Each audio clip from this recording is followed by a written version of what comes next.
Saat kakek memintaku memilih satu dari 4 saudari angkat itu, aku menolak mereka mentah-mentah.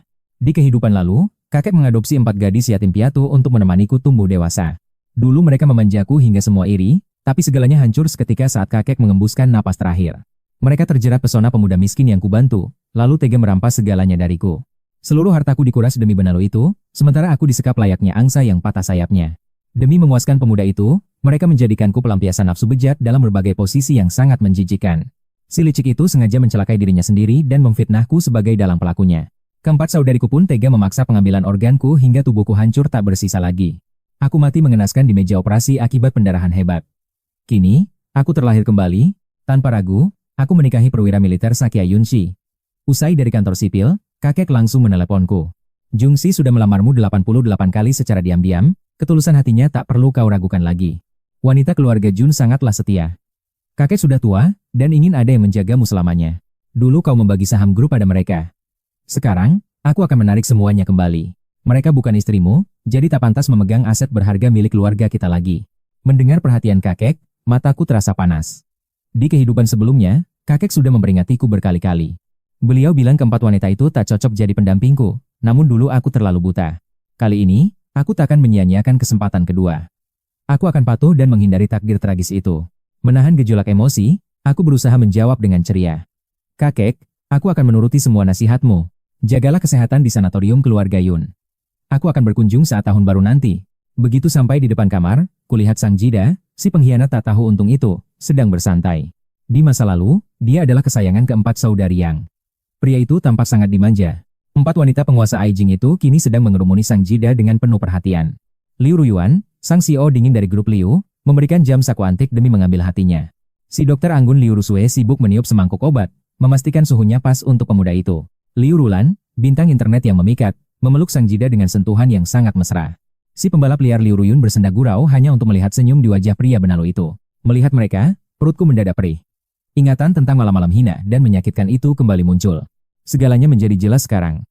Siapa sangka, wanita yang paling kupercaya ternyata tega mengkhianatiku sedalam ini. Mereka memperlakukanku layaknya mainan rusak tak berharga, menyeret hidupku ke dalam kegelapan yang abadi. Ku genggam ponselku erat-erat sambil menahan mual. Tanpa mengetuk, aku langsung merangsek masuk ke kamar. Sang Jida terkejut dan bersembunyi di pelukan Rulan sambil merengek manja seolah dialah korbannya. Dia bilang tak pantas tinggal di sini, tapi keempat wanita itu tetap memaksanya untuk menetap. Katanya kamar ini punya pencahayaan terbaik. Cih, dia memang ahli dalam berakting demi mencari simpati. Dulu aku mengalah agar tak dibenci mereka. Namun sekarang, semuanya sudah sangat berbeda. Aku sudah muak pada kalian semua. Tunggu apa lagi? Cepat angkat kaki dari hadapanku. Aku tertawa sinis. Kalau sudah tahu tak pantas, segera pergi dari sini. Aku akan menikah. Tak boleh ada orang asing di rumahku agar calon istriku tak salah paham nantinya. Liu Ruyun menatapku tajam. Jaga bicaramu. Jika hanya bisa menghina, lebih baik kau diam saja. Ruyuan memandangku penuh celaan. Seharusnya kamulah yang pergi, dasar adik tak tahu diri. Bahkan si sulung yang dingin pun angkat bicara. Kakek memintamu memilih satu di antara kami, kan? Kami belum siap menikah denganmu. Pernikahan bukanlah sebuah permainan yang bisa kau atur sesukamu. Liu Jing membela Sang Jida yang gemetar. Kami hanya meminjam kamarmu sebentar, jangan terlalu pelit. Sebagai teman baik, jangan mempersulit Jida. Dulu kami pikir akan menikah denganmu. Ubah sikap sombongmu itu.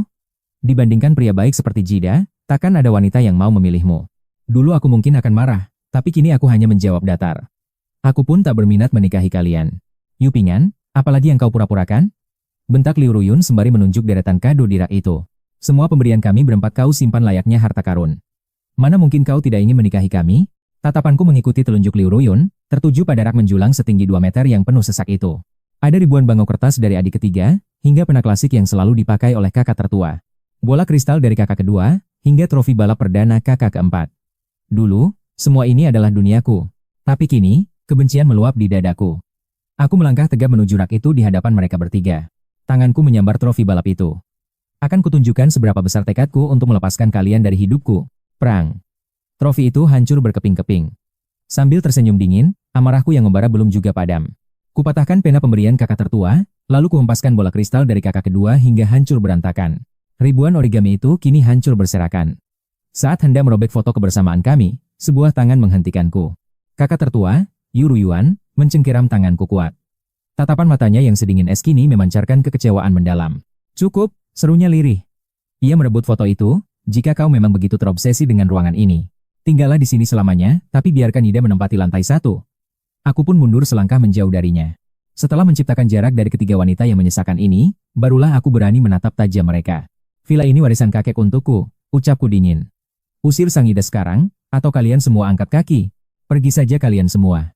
Sambil terus bicara, aku mengeluarkan selembar tisu basah dengan raut jijik. Kubersihkan bekas sentuhan Liu Ruyuan tadi. Wajahnya seketika pucat pasi, lalu ia berbalik pergi tanpa kata. Liu Ruyun tak mau kalah, ia melontarkan tatapan paling sinis sebelum akhirnya melangkah keluar dengan geram. Kakak tertua terdiam 1000 bahasa. Kau benar-benar keterlaluan, gumam kakak kedua dengan nada mengancam. Ia menatapku penuh kebencian, lalu pergi membawa tas medisnya. Namun, ada satu hal yang tak mereka sadari. Aku tidak sedang memancing amarah mereka. Aku hanya merasa sangat mual setiap kali mengingat kehidupan masa laluku. Bayangan tangan mereka yang dulu menyentuh tubuhku membuat perutku bergejolak hebat. Rasanya aku ingin muntah. Aku berlari ke kamar mandi dan memuntahkan segalanya. Lalu, ku perintahkan pelayan untuk mengganti seluruh isi kamar ini. Aku mengasingkan diri ke kamar loteng. Semalaman aku tak keluar, hingga Fajar menyingsing menyapa pagiku. Sambil membawa laptop, aku mencari udara segar di taman atap. Tiba-tiba, sebuah panggilan dari label ternama masuk. Tuan Liu, setelan eksklusif yang Anda rancang 3 bulan lalu kini telah rampung, ucap suara di telepon. Ku buka surel itu. Inilah setelan yang kurancang di kehidupan sebelumnya, yang ironisnya malah dipakai oleh Sang Ida. Saat aku tengah melamunkan masa lalu, tiba-tiba Liu Ruyun muncul dan mengejutkanku dari arah belakang. Tak sendirian, kakak kedua dan Liu Jin menyusul. Mata mereka tertuju pada desain setelan megah di layar. Liu Ruyun yang bermulut tajam langsung mencibir. Oh, jadi ini alasanmu mengamuk dan menghancurkan barang kemarin? Ternyata kau hanya main tarik ulur. Setelan pengantin ini. Kau pasti sangat berharap bisa menikahi kami, kan? Sial sekali. Mengapa mereka tidak menemani Sang Ida berjemur di bawah? Benar-benar pertemuan yang sangat sial. Kututup laptopku kasar. Jangan terlalu percaya diri. Lebih baik kalian pergi dan urusi saja Sang Ida kesayangan kalian. Aku sudah menerima pinangan dari keluarga Jun.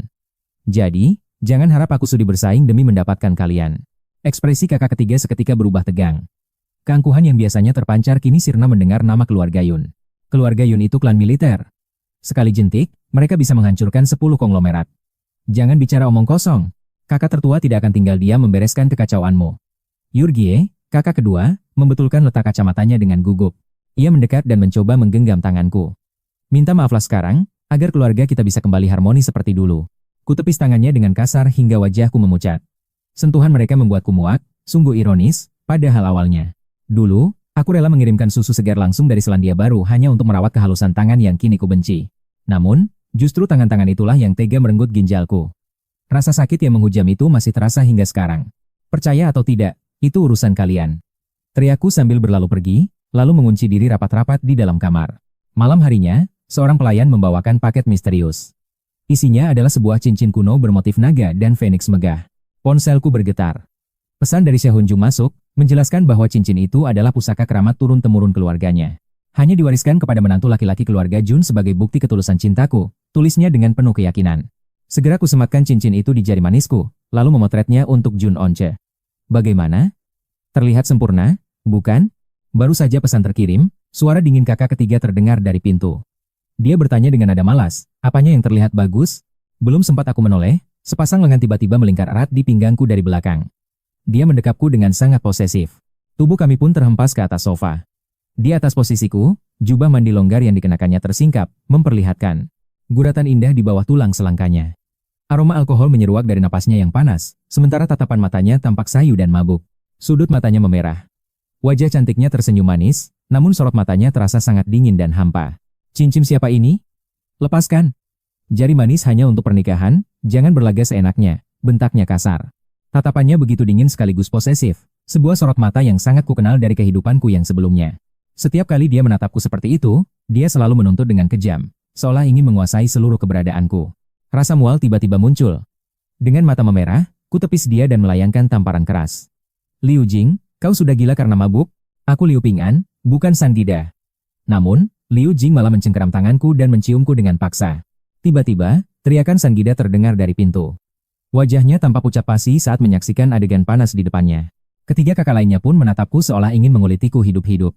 Segera kudorong Liu Jing menjauh dariku. Liu Jing tak lagi memedulikanku. Dia langsung berlari mengejar Sandida. Gida, dengarkan penjelasanku. Teriaknya panik. Sandida memegangi dadanya dengan dramatis, lalu jatuh pingsan di tempat. Kakak kedua langsung menghambur menolongnya.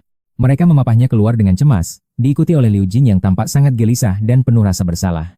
Kau benar-benar menjijikkan. Liu Ruyun datang menghampiriku dan mulai membentak dengan penuh kebencian. Kau tahu Gida menyukai kakak ketiga, tapi kau sengaja menciumnya di depan matanya sendiri, kau sungguh keterlaluan. Menjijikkan. Tentu saja. Tapi bagiku, merekalah yang sebenarnya sangat memuaskan dan tak tahu malu. Kutahan amarahku dan menatap tajam Liu Ruyun yang masih saja berdiri mematung di dalam kamarku. Apa matamu buta? Tidakkah kau lihat aku yang didorong paksa? Ini kamarku, beraninya kalian masuk tanpa izin. Siapa sebenarnya yang tidak punya malu di sini? Tanpa basa-basi, kuusir mereka keluar dan membanting pintu dengan keras. Aku memijat pelipisku, mencoba menenangkan diri. Lalu kunaik ponsel untuk segera mengurus penjualan villa mewah ini. Setelah menikah dengan Jun Wonch nanti, aku akan pindah ke rumah keluarga Jun dan tak akan pernah kembali lagi. Jika mereka ingin tinggal bersama Sang Gida, silakan saja, tapi jangan kotori rumahku dengan drama menjijikan kalian. Berhari-hari berlalu tanpa gangguan dari mereka. Biasanya, perang dingin seperti ini hanya akan berakhir dengan aku yang mengalah. Dulu, aku pasti akan meminta maaf demi menjaga hubungan kami. Aku sudah terlalu sering menelan harga diriku sendiri. Mereka selalu bilang, jika ingin dimaafkan, aku harus menyerahkan apapun yang diinginkan Gida. Sungguh tidak masuk akal, jika kau terus egois begini, kami berempat tidak akan pernah sudi mengakuimu sebagai bagian dari keluarga kami. Betapa bodohnya aku di masa lalu. Mereka memang tidak pernah mencintaiku. Tapi kini aku memilih untuk berdamai dengan diriku. Namun ketenanganku tak bertahan lama. Ponselku terus bergetar karena rentetan pesan provokatif dari Sang Gida. Ting. Sebuah foto masuk. Terlihat Sang Gida duduk dikelilingi tumpukan hadiah mewah sambil tersenyum penuh kemenangan. Ada trofeo, bangau kertas, dan semua barang yang pernah kuhancurkan sebelumnya. Semuanya tampak serupa, dan tertata rapi. Aku mematikan ponsel dengan acuh tak acuh. Kini fokus utamaku hanyalah menyelesaikan proyek lulusan di Akademi Desain ini. Mahakaryaku adalah setelan eksklusif dari brand Anku. Seminggu kemudian, hari yang dinanti pun akhirnya tiba. Aku melangkah penuh percaya diri menuju upacara kelulusan di Akademi Desain Aigen yang sangat bergengsi itu. Di aula pesta, Sang Gida kembali menjadi pusat perhatian. Keempat kakak angkatku mengerumuninya layaknya seorang pangeran. Kakak tertua, Liu Ruyuan, menatapnya dengan lembut. Setelan haute couture ini benar-benar membuatmu tampak luar biasa, Gida. Ini koleksi terbatas dari Anku, hanya ada satu di dunia. Sangat pas untukmu, puji kakak kedua. Liu Rusue tersenyum manis, Gida adalah bintang paling bersinar malam ini. Aku ingin tahu, maukah kau menarikan dansa pertama bersamaku? Liu Rusue mencium tangan Gida dengan penuh kasih sayang. Aku juga ingin kau menjadi aktor utama dalam proyek film terbaruku nanti. Bagaimana? Apa kau bersedia? Tak mau kalah, Liu Ruyun pun mendekat. Gida, berkatmu aku memenangkan balapan mobil kemarin. Hadiahnya adalah cincin rubi senilai 30 juta ini. Biarkan aku menyematkannya di jarimu sekarang. Inilah mereka, 4 wanita paling berpengaruh di kota ini. Liu Ruyuan sang ahli finansial, dan Liu Rusue sang dokter jenius. Liu Rulan sang aktris terbaik dan Liu Ruyun si pembalap dunia, kini sibuk mencari muka di depan Sang Gida. Mereka memujanya bagai harta karun, sembari mengejekku yang dulu selalu dikelilingi oleh F4. Dia sesumbar akan menikahi F4. Bagiku itu lelucon, Sang Gida hanyalah pangeran gadungan di masa depan. Dia pasti menikahi salah satu F4. Gida memang terlihat baik, tapi upingan sangatlah angkuh. Aku bersumpah takkan menyentuh apapun di pesta ini. Meski Gida salah, mereka pasti membelanya mati-matian. Abaikan saja ejekan mereka. Demi keamanan, identitasku sebagai cucu miliarder Ahen tetap kurahasiakan, kecuali dari Sang Gida. Di sekolah, semua mengira aku semiskin Sang Gida. Mereka pikir segala kemewahan yang aku miliki hanyalah berkat belas kasihan 4 saudari angkatku, namun kenyataannya, mereka berempat hanyalah yatim piatu yang dibesarkan kakekku dari panti asuhan. Keluarga Li mendidik mereka hingga sukses besar seperti sekarang. Harusnya mereka tak perlu berlagak baik padaku. Di kehidupan lalu, pesta inilah awal petaka bersama Jesian. Jesian membawa anggur yang ternyata telah diracuni. Kami berlima pun terjebak dalam situasi mengerikan. Selama sehari semalam. Itulah awal penderitaanku dulu. Kali ini, aku hanya ingin melewati pesta dengan tenang. Aku takkan menyentuh hidangan apapun. Namun Sang Gida sengaja memamerkan diri di tengah kerumunan tamu. Tiba-tiba dia mendekat dan menyodorkan segelas anggur. Sambil tersenyum palsu, dia bilang anggur ini sangat aman. Jangan dengar omong kosong mereka, kakak-kakakmu sangat mencintaimu. Selamat lulus, tapi aku menolak meminumnya. Aku mundur selangkah dan menolak tegas. Ku dorong Sang Gida, lalu aku bergegas lari menuju ruang istirahat. Di belakang, ku dengar suara amarah Liu Ruyun yang memakiku tak tahu diri. Aku tak peduli lagi, aku harus menghindari segalanya agar takdir lama tak terulang, namun baru beberapa menit di ruang istirahat. Rasa panas yang sangat kukenali mulai membakar perutku. Jantungku berdegup kencang karena mulai merasa takut. Tubuhku lemas tak berdaya bagai ayam mati. Jebakan dari kehidupan lalu agar aku bisa dikendalikan sepenuhnya. Obat itu membuatku kehilangan harga diri dan hanya bisa memohon cinta dengan cara yang sangat memalukan. Padahal aku tak menyentuh apapun. Dengan gemetar, aku segera menelepon polisi di nomor 110. Tepat setelah melapor, pintu ruangan didobrak paksa. Aku mendongak, merasa dejavu dengan kengerian di kehidupan lama. Keempat saudari angkatku mendekat. Aku mundur ketakutan, kakiku gemetar hebat tanpa bisa aku cegah lagi. Siapa yang menyuruh kalian ke sini? Pergi, bentakku. Liu Ruyun membalas tajam, bukankah kau yang mengirim pesan? Ketiga lainnya ikut mengepungku. Jangan mendekat. Aku tak ada urusan dengan kalian. Teriakku sambil terus terpojok. Aku meringkuk di sudut, gemetar hebat saat bayangan kelam masa lalu mulai menghantui pikiranku kembali. Saat mereka melampiaskan ego mereka padaku secara bergantian. Jangan mendekat, ini pasti pengaruh obat itu. Li, jangan mereka melampias. Wajahku memerah panas dengan air mata menggenang. Cahaya redup membuat wajah pucatku terlihat sangat rapuh. Aku menggigit bibirku kuat-kuat. Tatapan mataku yang sayu, menciptakan godaan yang sulit untuk dijelaskan. Tatapan mereka berempat berubah gelap dan penuh nafsu. Tak ada yang mundur, mereka mulai mengepungku perlahan. Kakak ketiga menjambak rambutku setelah memotret. Kau yang memanggil kami, sekarang kau mau main drama apa? Permainan licik mereka dimulai. Keempat orang ini tampak seperti monster mengerikan dalam ingatan masa laluku. Bayangan masa lalu tumpang tindih dengan kenyataan. Aku mencoba kabur, tapi tubuhku benar-benar tidak merespons. Kenapa? Sedikit lagi aku bisa lari dari takdir terkutuk ini. Tangan mereka mulai menyentuh pinggangku. Di saat aku hampir putus asa, aku melihat polisi berlari ke arahku melalui celah pintu. 3 meter, 2 meter, 1 meter. Cepat tolong aku, teriakku sebelum akhirnya polisi mengangkat tubuhku. Akhirnya aku bisa bernapas lega dan jatuh pingsan. Aku bersumpah takkan membiarkan takdir pahit itu terulang. Takkan pernah lagi. Saat terbangun di rumah sakit, aku melihat keempat saudari itu kembali mengelilingiku. Kakak tertua, Liu Ruyuan, menyodorkan segelas air. Aneh rasanya menerima perhatian lembut yang begitu langka. Syukurlah kau sudah sadar. Apa ada yang sakit? Minumlah air ini, ucapnya. Kepalaku terasa sangat pening. Sudah lama sekali aku tidak melihat tatapan sepeduli ini dari matanya. Aku bisa merasakan kehangatannya. Tiga lainnya saling berpandangan, seolah memberi kode bahwa segalanya sekarang sudah aman bagi mereka. Entah mereka tulus peduli atau hanya pura-pura, aku sudah tak punya tenaga untuk mendebatnya lagi. Namun tiba-tiba Liu Ruyuan berkata, karena kau sudah baik-baik saja, segera cabut laporanmu di kantor polisi. Kakak tertua seolah membaca pikiranmu, sementara si kedua, Liu Rusue, tak mau kalah ikut menyela dengan cepat. Aroma dupa penggoda menyelimuti ruang santai. Polisi tahu Sangida pelakunya, tapi dia mengaku hanya korban jebakan. Dia tak mungkin jahat, bela mereka. Dua orang lainnya pun setuju dan memaksaku melepaskan Sangida begitu saja. Mereka takut Sangida terluka sedikit pun. Aku meremas cangkir erat, menahan amarah yang membara di dalam dada, wangi memabukkan itu muncul lagi. Mungkinkah Sangida adalah dalang di balik penderitaanku di kehidupan masa lalu? Dialah sumber penderitaan di kedua kehidupanku. Memikirkannya saja membuat sekujur tubuhku gemetar hebat karena murka. Sambil mengatupkan gigi, aku menegaskan, tak akan ada kata damai. Kasus ini harus tetap berlanjut. Mereka pergi dengan penuh amarah. 3 hari aku mendekam di rumah sakit tanpa satupun dari mereka peduli. Akhirnya aku sendirian. Menelan makanan rumah sakit yang hambar, mencoba bertahan di tengah kesunyian yang mencekam. Saat aku baru menyuap bubur, pintu terbanting terbuka. Langkah Angku Sanji menggema, menatapku dengan tatapan merendahkan. Dia tersenyum penuh kemenangan. Terkejut?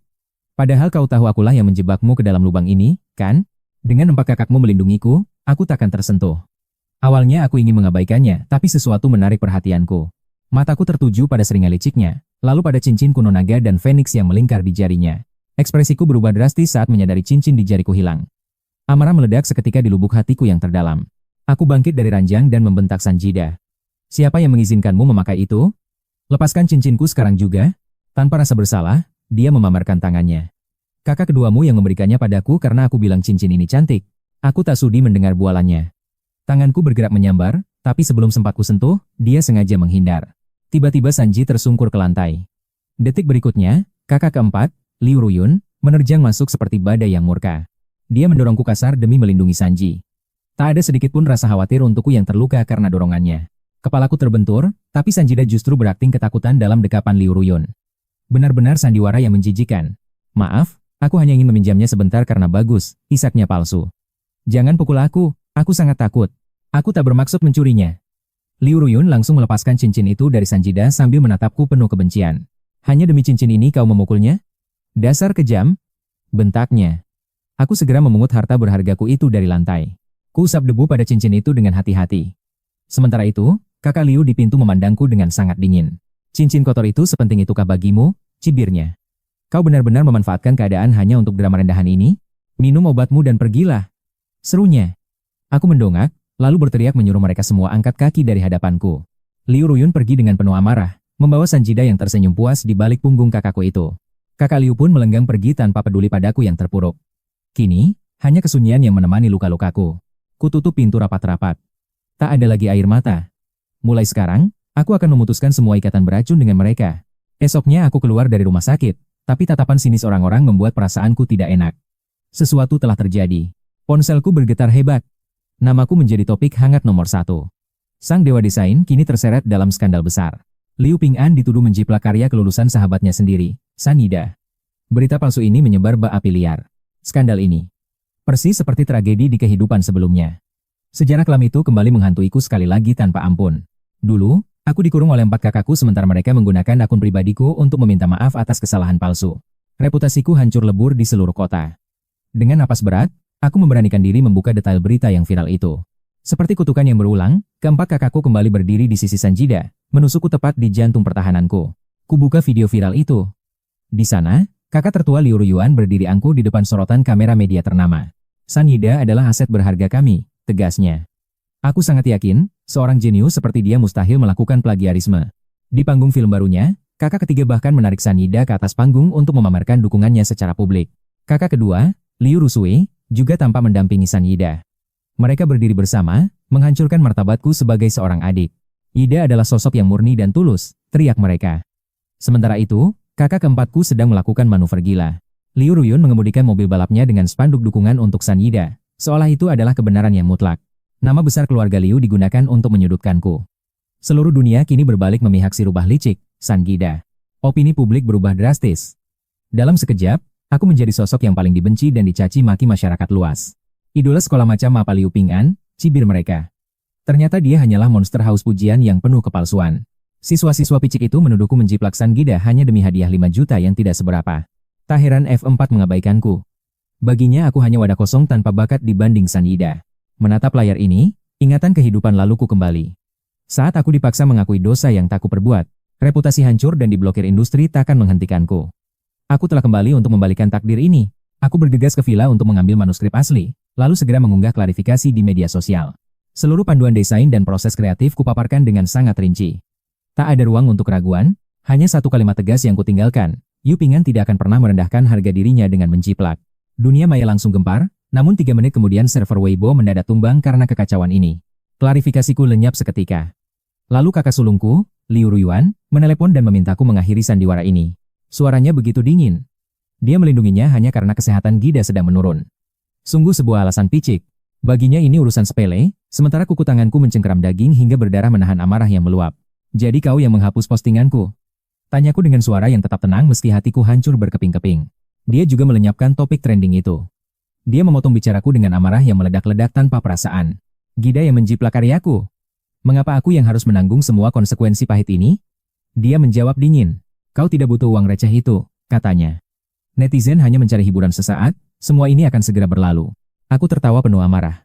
Apakah ini hanya soal uang? Ini tentang martabatku sebagai seorang desainer profesional. Cap plagiator akan menghancurkan karierku selamanya. Namun kata-katanya tetap angkuh dan sama sekali tak bisa dibantah. Kau adalah tuan muda keluarga Liu. Hidupmu akan tetap mewah tanpa perlu bekerja seumur hidupmu, ucapnya. Tapi jika Gida hancur, dia takkan bisa bertahan hidup karena dia hanyalah siswa miskin yang malang. Masalah ini ditutup sekarang. Jangan pernah berani mengungkit hal memuakan ini lagi di hadapanku, bentaknya. Liu Ruyuan menutup teleponnya. Hatiku perih. 2 kehidupan berlalu, dan mereka masih saja tega mengkhianatiku. Kekecewaan ini sudah mencapai puncaknya. Aku ingat kakek pernah memverifikasi akun ahli waris keluarga Liu milikku. Aku masuk ke akun resmi Tuan Muda Liu. Kekuatan sesungguhnya baru saja akan dimulai sekarang juga. Postinganku meledakkan internet. Aku pewaris tunggal keluarga Liu, orang paling kaya di seluruh kota Ping'an. Orang sekaya aku tak butuh menjiplak demi uang. Aku pun merilis manuskrip asli beserta bukti lainnya. Kutambahkan catatan komunikasi resmi dengan merek mewah dunia, Ankui, sejak 3 bulan yang lalu tanpa celah. Ankui adalah merek paling bergengsi. Mereka mustahil membantu siapapun untuk menciptakan popularitas palsu yang murahan. Namaku melambung tinggi sementara Sanjida kini terjerembab dalam kehinaan. Netizen mulai menyerangnya tanpa ampun. Mereka menyerbu akun Sanjida dengan berbagai makian. Semua orang merasa sangat jijik dengan penipu itu. Trik apa yang kau pakai hingga para wanita F4 melindungimu dan membuang tuan muda kami sendiri? Mungkin Sang Gida sudah merayu mereka semua demi harta. Netizen kini memuja dan memihak pada kekuasaanku. Akun resmi pemberian kakek memang luar biasa. Tanpa banyak bicara, aku bisa mendominasi seluruh tren dunia. Kurang dari 30 menit, 4 saudari yang sombong itu tiba-tiba datang mencariku di villa. Saudari ketiga mendekat dengan wajah memelas. Dia membujukku seolah-olah aku adalah anak kecil yang bodoh. Kau sudah puas melampiaskan emosimu, kan? Sekarang hapus postingan itu, pintanya sambil mencoba membelai rambutku. Aku menepis tangannya dengan kasar. Mereka semua sukses karena bantuanku, namun kini mereka malah lupa daratan. Aku tersenyum meremehkan. Baru sekarang kalian mencariku setelah membiarkanku hancur dalam fitnah yang kejam? Saat aku dituduh menjiplak, di mana kalian? Mengapa kalian semua justru membela si pencuri Sang Gida? Kakek membentuk kalian untuk melindungiku, tapi kalian malah menusuk jantungku berkali-kali demi orang asing itu? Kalian pikir aku akan tunduk dan menghapus postingan itu? Jangan pernah bermimpi aku akan mengalah lagi. Mendengar nama kakek, wajah mereka seketika memucat. Liu Ruyun yang tidak sabaran langsung menyahut dengan kasar. Kau hanya cemburu pada Gida, kan? Baiklah, kami setuju untuk menikahimu sekarang. Kau seharusnya merasa senang. Mendengar tawaran yang begitu merendahkan, aku tertawa sinis. Aku sama sekali tidak membutuhkan belas kasihan kalian. Aku sudah tidak sudi lagi menikah dengan kalian. Wajah mereka berubah sangat buruk mendengar penolakanku. Mereka terlihat murka. Mereka pikir dengan sedikit mengalah, aku akan kembali menjadi anjing yang setia. Meski mereka yang salah, Liu Jinggo kembali memijak keningnya dan memaksaku untuk bersikap jauh lebih penurut. Aku tahu kau ingin menikahi kami berempat. Sekarang pilih saja satu, siapapun pasti akan menerimamu. Asalkan kau menghapus postinganmu itu. Ruyuan mendekat dan menegaskan, cukup hilangkan bukti itu dari internet sekarang. Minggu depan kita bisa menggelar upacara pernikahan. Namun, aku langsung menolak tawaran itu dengan sangat dingin. Aku tak butuh. Istriku adalah Yungxi. Dia sudah menyatakan cintanya padaku secara pribadi 88 kali. Padahal dulu aku sempat berpikir bahwa di masa depan, aku hanya akan menikahi salah satu dari mereka. Aku tak pernah bilang kalau aku menyukai Yunxi. Kini mereka berempat saling melempar pandangan penuh ketidakpercayaan. Liu Ruyun mencibir dengan penuh penghinaan, keluarga Yungxi itu pejabat militer terhormat yang sangat menjunjung tinggi aturan. Mereka menginginkan pemuda yang rendah hati, bukan bocah manja dan egois yang penuh tipu daya sepertimu. Ada satu kesamaan jika kau sulit memilih. Kami berempat mungkin saja bisa melakukan sesuatu yang gila, yaitu menikahimu di waktu yang bersamaan. Anehnya, 3 bersaudara lainnya setuju tanpa ada bantahan sedikit pun. Tak kusangka demi memulihkan nama baik Sang Gida, mereka rela mengalah sejauh ini. Tapi aku telah terlahir kembali. Karya kelulusan dari masa laluku ini bukan untuk memaafkan mereka, melainkan senjata untuk membalas dendam yang setimpal. Saat hendak menolak, Sang Gida datang bersimpuh sambil menangis histeris memohon ampunan di hadapan semua orang di rumah. Aku benar-benar tak tahu itu karyamu. Aku tak sengaja membaca naskahnya di rumah kakak keempat lalu mengambil idenya. Aku hanya mahasiswa miskin dari gunung. Jika reputasiku hancur, maka habislah seluruh masa depan dan hidupku ini. Perjuanganku mencapai titik ini sangat berat. Tolong, jangan biarkan namaku rusak dan menghancurkan segalanya sekarang juga. Jika aku pulang ke desa, orang-orang akan menjualku pada janda tua berumur 70 tahun untuk dijadikan istri. Keempat kakak itu menatap iba pada tangisan palsu Sang Gida. Sementara aku hanya menonton drama murahan ini. Liu Ruyun menjadi yang pertama kehilangan ketenangannya. Dia memapas Sang Gida lalu menatapku dengan penuh kilat amarah. Sebelum pergi, dia membentakku agar diam dan berjanji akan menanggung hidup Sang Gida selamanya jika reputasinya hancur. Aku sama sekali tak memedulikan gertakan Liu Ruyun. Di saat yang sama, Liu Ruyun juga membisikkan janji manis. Aku tertawa sinis. Aku adalah cucu dari orang terkaya, satu-satunya pewaris sah dari keluarga terpandang Liu. Kata-kataku tentang status yatim piatu mereka langsung menghunjam tepat di titik terlemah hati kakak-kakak angkatku itu. Apakah kalian begitu mengasihani si yatim piatu Sang Gida itu? Kalimat sinisku tentang anak yatim membuat mereka terdiam. Bukankah mereka berempat juga diadopsi kakek Liu dari panti asuhan? Wajah dingin Liu Ruyun kini tampak meledak marah. Dia berbalik pergi dengan penuh kemurkaan. Kakak kedua pun menatapku dengan tatapan yang sangat kecewa dan tajam. Liu Jinggo kehilangan senyum manisnya. Kau telah berubah menjadi sosok asing yang sama sekali tidak aku kenali lagi. Mereka pergi satu persatu. Aku hanya bisa tertawa getir mengenang betapa menderitanya eksistensiku di kehidupan sebelumnya. Seharusnya aku yang merasa kecewa. Aku hanya mengungkap kebenaran, tapi mereka malah menunjukkan wajah penuh kemarahan itu. Benar-benar konyol. Sekarang aku tak mau ambil pusing lagi karena hari pernikahanku dengan Yunxi sudah semakin dekat. Aku harus memilih kado yang sempurna untuknya. Apakah sebuah kalung berlian, cincin, anting, atau mungkin bros cantik? Aku memilah berbagai merek mewah dengan saksama, membandingkannya satu persatu dari pagi buta hingga malam tiba. Akhirnya aku menemukan sesuatu yang kusukai. Namun saat hendak membayar, sebuah pesan provokasi masuk dari Sang Gida. Jika tak kau hapus postinganmu, mereka berempat sepakat menikahiku di malam tahun baru nanti sebagai bentuk kompensasi. Dia mengirim foto undangan pernikahan gila. Satu mempelai pria dengan 4 pengantin wanita sekaligus dalam satu bingkai. Sang Gida benar-benar memamerkan rencana pernikahan yang sangat tidak masuk akal itu di akun media sosial miliknya. Aku hanya mendengus ini selalu memberikan jempol pada postingannya, membalas dengan ucapan selamat yang penuh nada sindiran.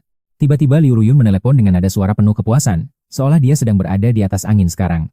Sudah sadar kesalahanmu? Jika kau dan Gida saling meminta maaf, maka pernikahan gila ini akan segera kami batalkan. Aku tidak salah. Karena kalian lebih memilih bocah itu dan meremehkanku, aku tak akan sudi bergabung lagi. Aku menutup telepon setelah mendengar rekaman suara 3 saudari lainnya yang terdengar sangat marah dan penuh kebencian. Liu Ruyun meledak marah. Sebelum mematikan ponsel, aku hanya meninggalkan satu kalimat, lebih baik kalian jangan pernah menyesal. Aku tak akan menyesal. Di kehidupan ini, aku telah berhasil meloloskan diri dari jerat takdir yang sangat tragis. Aku hanya ingin menjauh dari mereka berempat. Saat kakek sedang tertidur lelap, dering telepon kembali memecah keheningan pagi.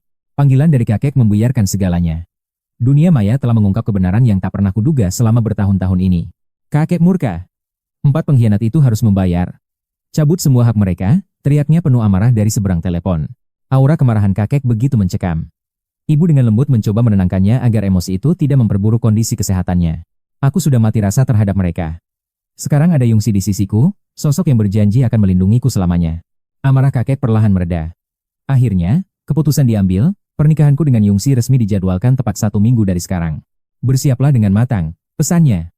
Namun, tepat di malam tahun baru setelah menutup telepon, sebuah kabar mengejutkan kembali datang. Tuan Liu, rumah itu telah terjual dengan harga fantastis. Pembeli akan segera melakukan serah terima kunci saat malam tahun baru.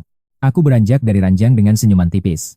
Setelah kepergianku nanti, kelima orang itu takkan punya celah untuk mengusikku lagi. Aku turun ke lantai bawah dan memberi perintah tegas pada pelayan. Segala kenangan tentang 4 wanita asing itu harus lenyap. Kumpulkan semuanya. Aku menyulut api di halaman untuk membakar seluruh kenangan itu. Tak lupa, aku memesan sebuah alat berat. Ekskavator itu datang untuk menumbangkan pohon apel di taman. Pohon yang telah tumbuh sejak usiaku baru menginjak 10 tahun. Itulah pohon yang kami tanam bersama, tepat di hari pertama 4 saudari yang itu menginjakan kaki di rumah ini. Pohon kenari itu adalah saksi bisu hubungan kami selama bertahun-tahun. Namun kini, kehadirannya hanya terasa sangat memuakan bagiku. Aku harus memusnahkan semuanya, seolah sedang mencabut paksa nama mereka dari lubuk hatiku yang terdalam hingga tak bersisa. Kini villa itu tampak kosong dan telah direnovasi total.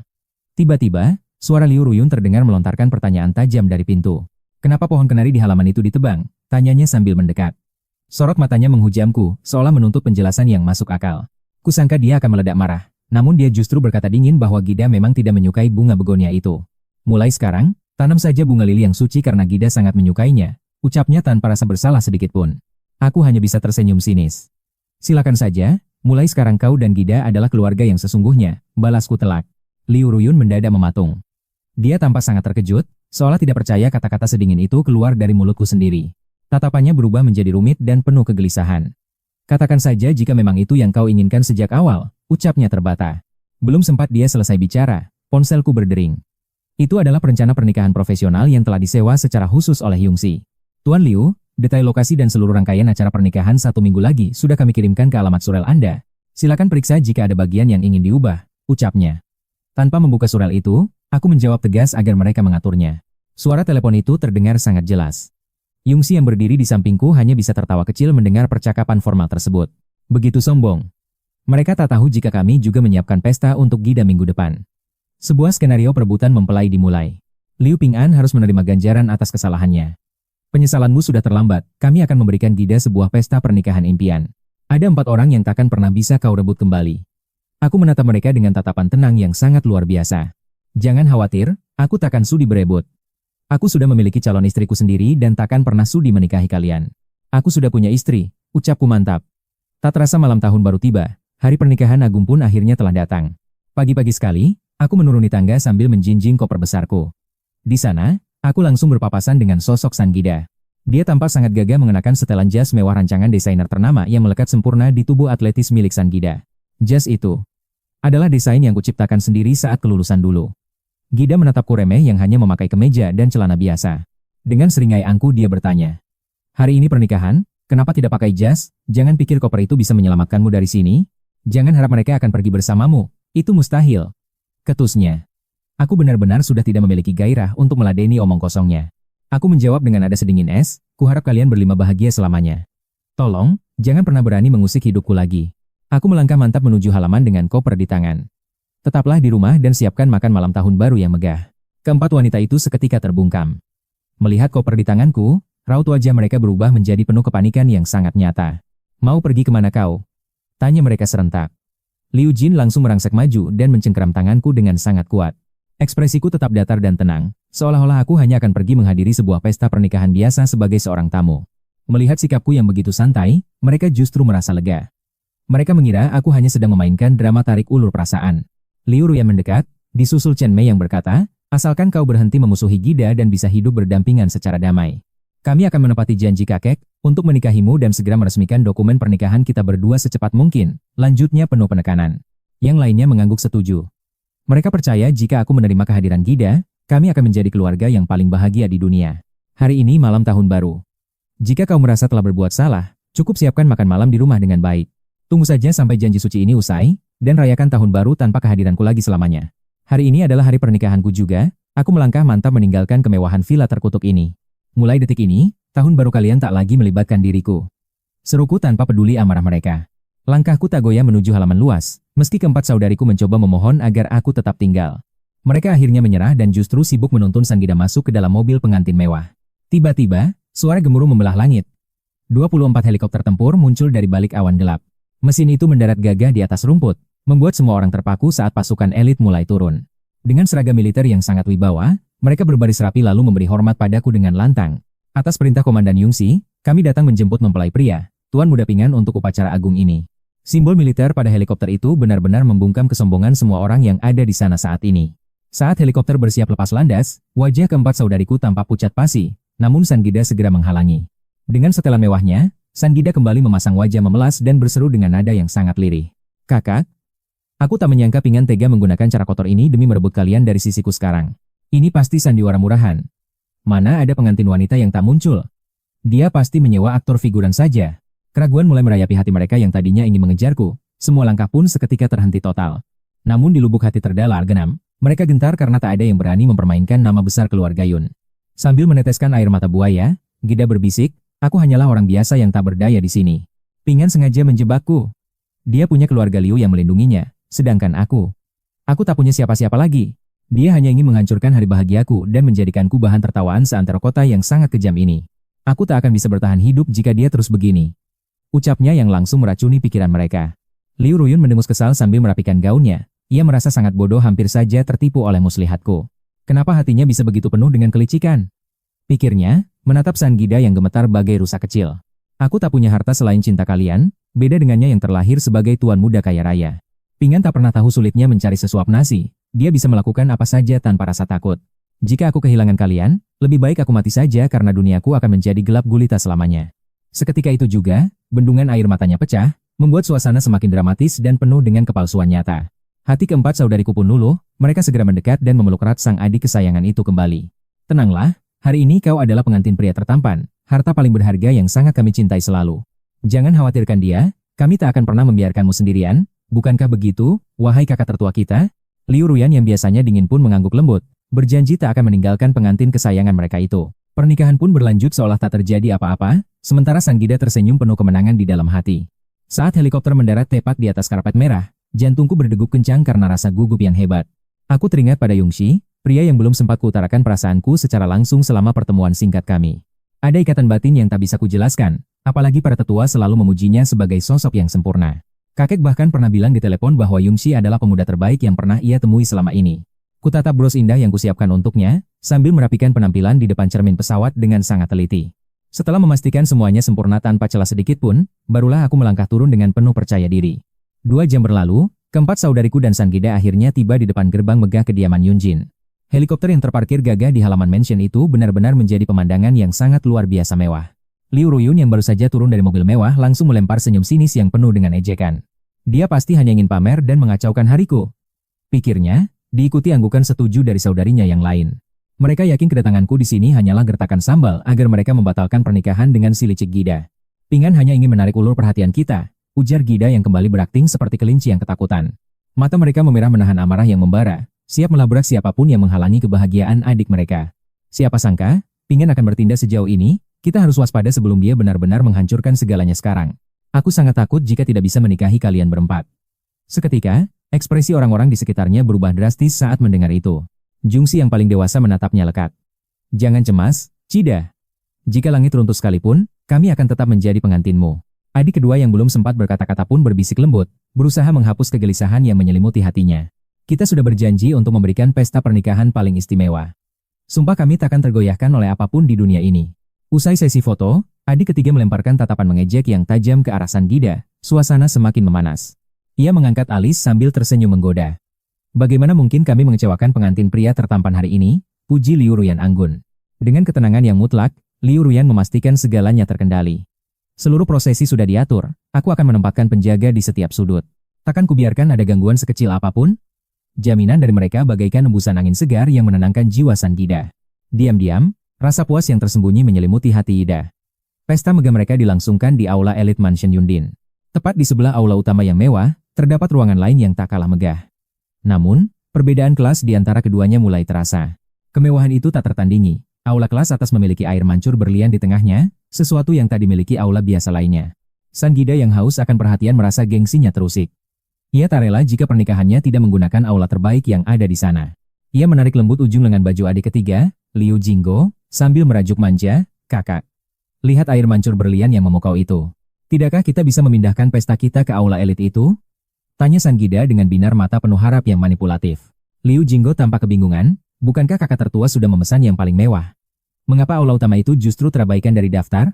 Mengapa aula itu tidak dipesan untuk kami? Tanyanya ketus pada pengelola Yundin, menuntut penjelasan atas ketidakpuasan yang ia rasakan. Aku ingin pindah ke aula mewah itu sekarang juga. Desak Liu Ruyan, dengan nada bicara yang penuh dengan kecemburuan membara. Namun, pengelola Yundin memberikan jawaban dingin yang tak terduga. Maaf, aula eksklusif tersebut tidak dibuka untuk masyarakat umum hari ini. Liu Ruyun yang tak sabaran langsung memanggil staf dengan nada memerintah. Bisakah kami pindah ke sana? Katakan saja berapa harganya. Uang sama sekali bukan masalah bagi keluarga kami. Seruan tiba-tiba itu membuat staf terperanjat, tak menduga akan ada tuntutan seagresif itu. Maaf, Nona. Saya tidak bisa membantu, aula mewah itu benar-benar tertutup, dan tidak bisa disewa meski dengan tumpukan emas sekalipun. Tatapan Yuyuxi tertuju pada deretan helikopter yang terparkir rapi di lapangan kosong. Sebuah dugaan mulai muncul di dalam benak pengawasannya. Mungkinkah pria itu yang memesannya? Jangan membual. Katakan pada bosmu, kami bersedia membayar 10 kali lipat dari harga biasanya. Pernikahan agung kami harus dirayakan di aula paling mewah itu. Tegas Liu Ruyun, dengan nada bicara yang sangat mendominasi keadaan. Tanpa memedulikan izin staf, ia menarik paksa tangan Sanida, dan melangkah angkuh menuju pintu masuk aula elit yang berkilauan. Namun, langkah mereka terhenti saat penjaga keamanan menghadang dengan tatapan tajam. Maaf, Nona. Anda tidak memiliki akses untuk masuk ke sini. Amarah Liu Ruyun meledak seketika, merasa harga dirinya diinjak-injak. Beraninya kau menghalangiku? Apa kau mau aku menelepon atasanmu sekarang? Bahkan orang-orang di dalam sana memohon agar aku masuk. Tepat saat itu, aku keluar dari ruang ganti dengan aura yang sangat berbeda. Inilah lokasi pernikahanku yang sesungguhnya. Memangnya sembarang orang boleh menginjakan kaki di tempat suci ini? Tanyaku dengan nada dingin. Kemarahan Ruyun mendadak sirna, berganti dengan bayangan keraguan yang pekat. Ketiga saudari lainnya yang baru tiba pun ikut mematung seketika. Melihatku dalam balutan jas yang sempurna, waktu seakan berhenti bagi mereka. Tatapan mereka memancarkan kekaguman yang begitu mendalam dan tak tertahankan. Di balik mata yang dalam itu, mereka tak lagi bisa menyembunyikan hasrat yang membara. Liu Jinggo mencoba melangkah maju untuk menyentuh lenganku. Namun, penjaga kembali menghalanginya dengan tegas. Jantungnya berdegup kencang, sementara tenggorokanku terasa tercekat saat melihat kegigihan di matanya. Saat kakak kedua mendekat, aku menyadari bahwa pancaran mataku kini terasa lebih hangat, dan jauh lebih dalam dari yang pernah ia lihat sebelumnya. Serahkan saja aula ini pada Gida, dan kita anggap konflik ini tak pernah terjadi. Kita masih bisa hidup harmonis sebagai keluarga seperti dulu kala. Di balik tatapan Liu Ruyan yang biasanya sedingin es, kini berkecamuk badai emosi. Hasrat yang selama ini ia tekan kini meluap tanpa bisa dikendalikan. Suaranya terdengar sedikit parau saat ia mulai membuka suara.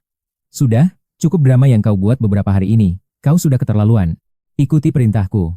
Pulanglah sekarang dan tunggu sampai pesta pernikahan Gida selesai, barulah setelah itu aku akan datang menemanimu kembali. Aku menatap wajah-wajah di hadapanku satu persatu, lalu sebuah senyuman sarkas yang tajam tersungging di sudut bibirku. Ternyata sampai detik ini, mereka tak pernah menganggap serius kata-kataku. Mereka hanya mengira aku sedang melakukan pemberontakan kecil yang kekanak-kanakan.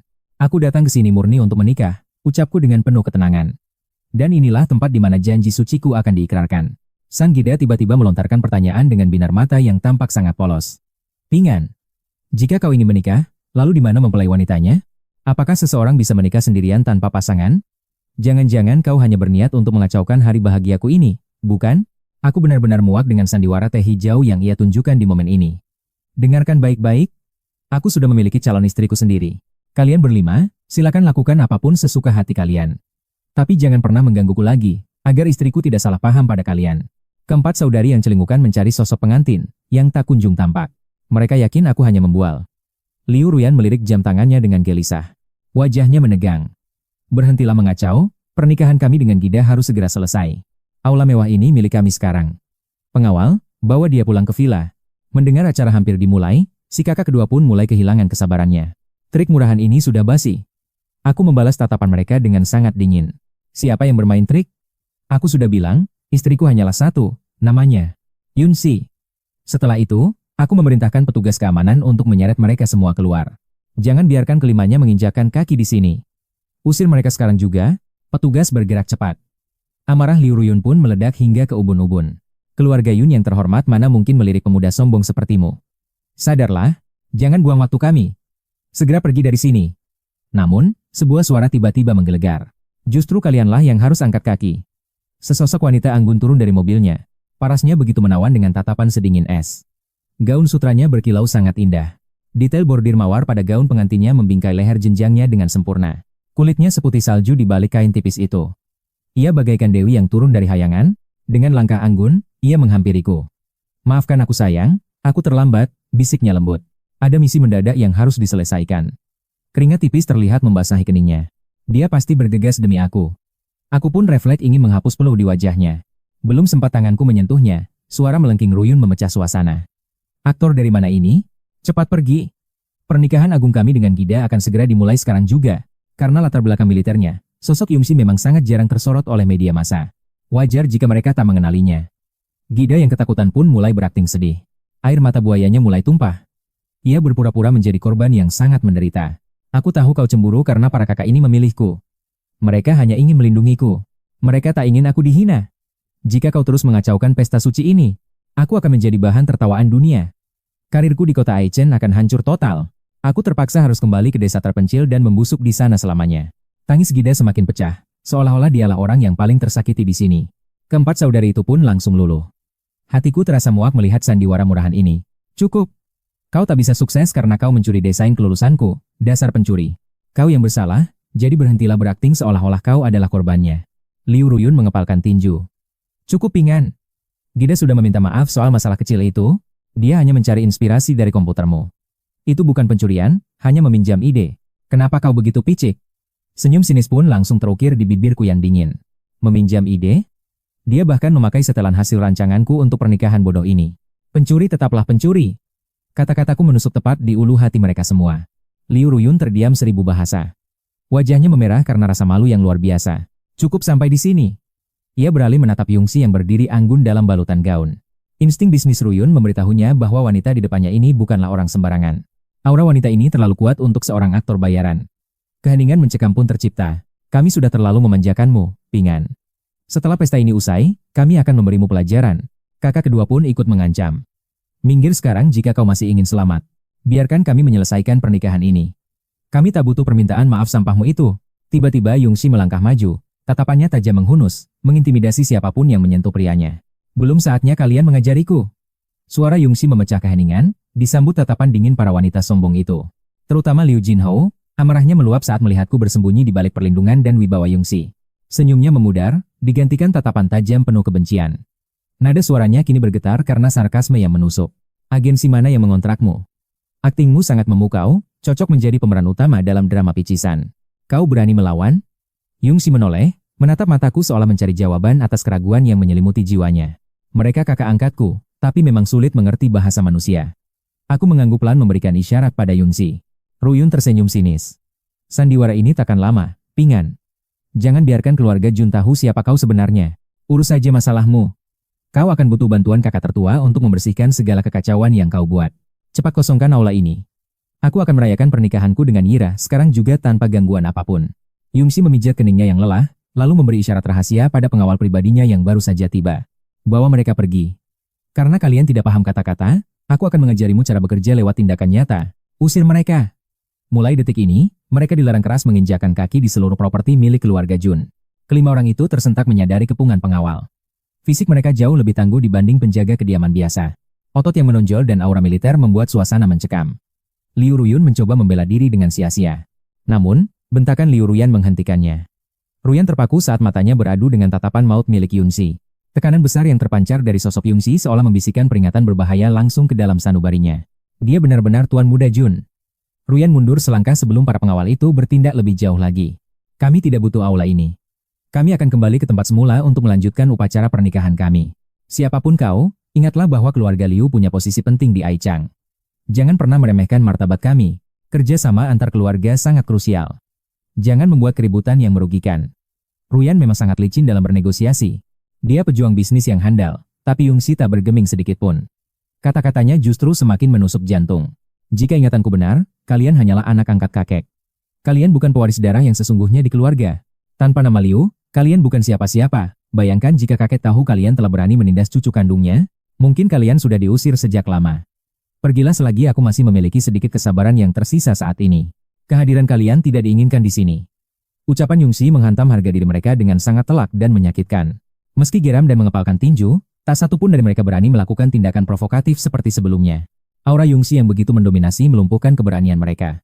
Mereka hanya bisa terdiam dalam tekanan yang luar biasa. Di bawah teguran keras kakak tertua, mereka hanya bisa menatap Yunxi dengan penuh dendam tanpa kata-kata. Liu Ruyan yang biasanya sangat tenang kini diliputi amarah. Harga dirinya telah diinjak-injak di depan umum. Kami akan pergi, tapi Pingan harus ikut bersama kami. Dia adalah tunangan kami yang sah menurut hukum. Kami tak akan membiarkannya bersama wanita lain. Alis Yunxi bertaut, memancarkan aura suci yang tak bisa disentuh. Seluruh tubuhnya memancarkan kewibawaan mutlak. Liu Ruyan mencoba menantang tatapan dingin yang mematikan dari Yunxi. Tak ada yang mau mengalah. Siapa yang memberi kalian kepercayaan diri untuk mengaku sebagai tunangannya yang sah? Hari ini adalah pernikahanku dengan Pingan. Mulai detik ini, dia adalah milikku sepenuhnya. Milik Yunxi seorang. Dia tak punya hubungan lagi dengan kalian. Yunxi mengangkat tangannya, memerintahkan pengawal untuk menyeret mereka semua. Melihat pemandangan kasar itu, Yunxi merasa cemas. Ia khawatir suami barunya akan ketakutan melihat sisi gelapnya. Ia berbalik menatapku dengan lembut. Suaranya yang semula dingin kini berubah menjadi sangat hangat dan penuh perhatian. Pingan, apa kau takut padaku? Yunxi lahir di keluarga besar, ia harus kuat untuk bisa bertahan hidup. Ia hanya tak ingin menunjukkan sisi kejamnya padaku.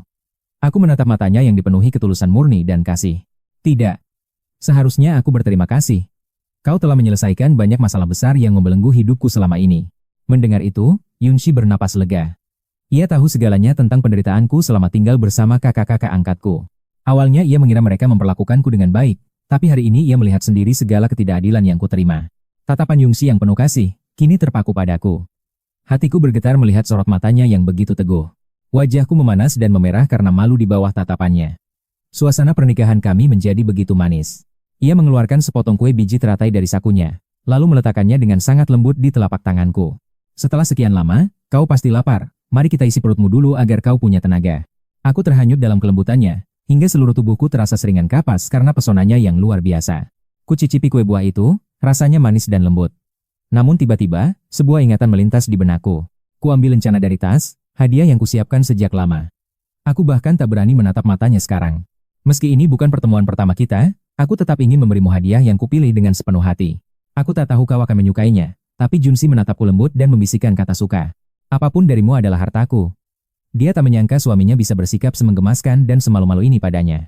Dia ingin mencubit pipiku, namun menahannya karena takut menakutiku sejak hari pertama dia bersumpah menikahiku. Namun rintangan keluarga memisahkan kami, membuatnya kehilangan momen-momen berharga saat aku tumbuh dewasa selama ini. Dalam hati, Junsi berjanji akan menebus semua waktu yang hilang dengan mencintaiku 2 kali lipat lebih dalam. Karena kesehatan kakek yang memburuk, aku tak membiarkannya meninggalkan rumah sakit demi menghadiri pernikahan sederhana kami. Tak ingin ada tekanan, aku hanya mengundang beberapa tetua. Prosesi janji suci kami pun berlangsung sangat singkat. Usai upacara, aku melangkah bersamanya menuju kompleks perumahan militer yang akan menjadi babak baru hidupku. Jung telah menghias kamar pengantin kami dengan sangat indah, bahkan menyiapkan segala keperluan pribadiku dengan sangat teliti. Jika dibandingkan dengan kemewahan villa dulu, suasana di zona militer ini memang terasa jauh lebih bersahaja. Jun menatapku dalam. Sebenarnya, dia sempat berpikir untuk membiarkanku tetap tinggal di villa mewah di tengah kota. Namun intrik keluarga Jun terlalu rumit dan berbahaya. Dia tak ingin aku menghadapi badai itu sendirian saja. Itulah alasan dia membawaku ke asrama militer ini, walau fasilitas di sini mungkin terasa sangat terbatas bagiku. Di sini, takkan ada yang berani mengganggumu, kau bisa hidup tenang. Dia pun mengelus rambutku dengan penuh kasih. Kau pasti sangat lelah hari ini. Mari istirahat setelah bersih-bersih. Seketika, wajahku merona merah karena malu. Haruskah kita berbagi ranjang atau tidur terpisah? Di bawah cahaya temaram, wajahku tampak berkilau penuh kegugupan. Suasana terasa memabukkan saat Jun melangkah mendekat, mengikis jarak di antara kami berdua dalam sekejap mata. Jarak kami menghilang, napas hangatnya menyentuh telingaku, membuat detak jantungku berdegup kencang tak karuan saat ini. Ingin tidur bersama atau terpisah, sayang? Sisi lain dirinya kini menampakkan pesona yang sangat menggoda dan berbeda. Kata-katanya malam ini begitu provokatif, penuh dengan nada godaan yang membuat pertahananku runtuh dalam sekejap mata. Aroma wangi tubuhnya mengepungku, membuat pikiranku menjadi tumpul dan sulit untuk berpikir jernih karena pesonanya. Sebelum sempat ku jawab, Jun mundur selangkah. Apartemen militer ini ternyata memiliki 2 kamar tidur yang sangat nyaman. Karena kita belum terlalu akrab, adalah hal yang logis jika kita tidak langsung tidur dalam satu ranjang. Sebagai pasangan sah, kau tentu akan menempati kamar utama di rumah pernikahan kita yang penuh kenangan ini. Namun karena kita jarang bertemu, aku mengerti jika kau belum siap untuk melangkah lebih jauh malam ini. Jung menyadari kegelisahanku dan tak ingin membuatku tidak nyaman. Kepekaannya benar-benar membuat hatiku merasa sangat tenang. Keempat orang itu kembali ke villa dengan perasaan hampa, namun kenyataan pahit menyambut pintu rumah itu terkunci rapat. Sandi lama tak lagi berguna.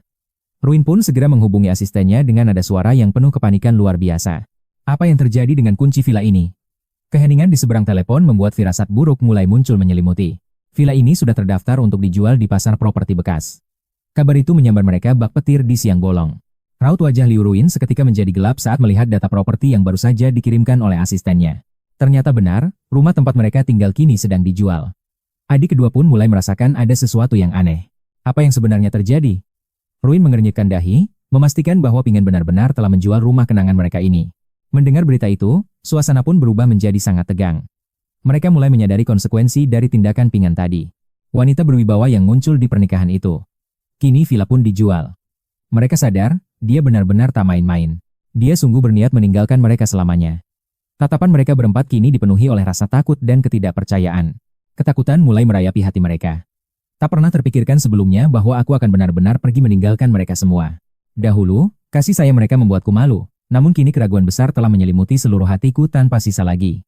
Aku sempat bingung memilih di antara mereka, hingga mereka bersepakat untuk menerima siapapun yang akan kupilih nanti. Siapapun pilihanku, mereka berjanji hubungan persaudaraan takkan hancur. Namun kini, kenyataan telah berubah menjadi sangat menyakitkan.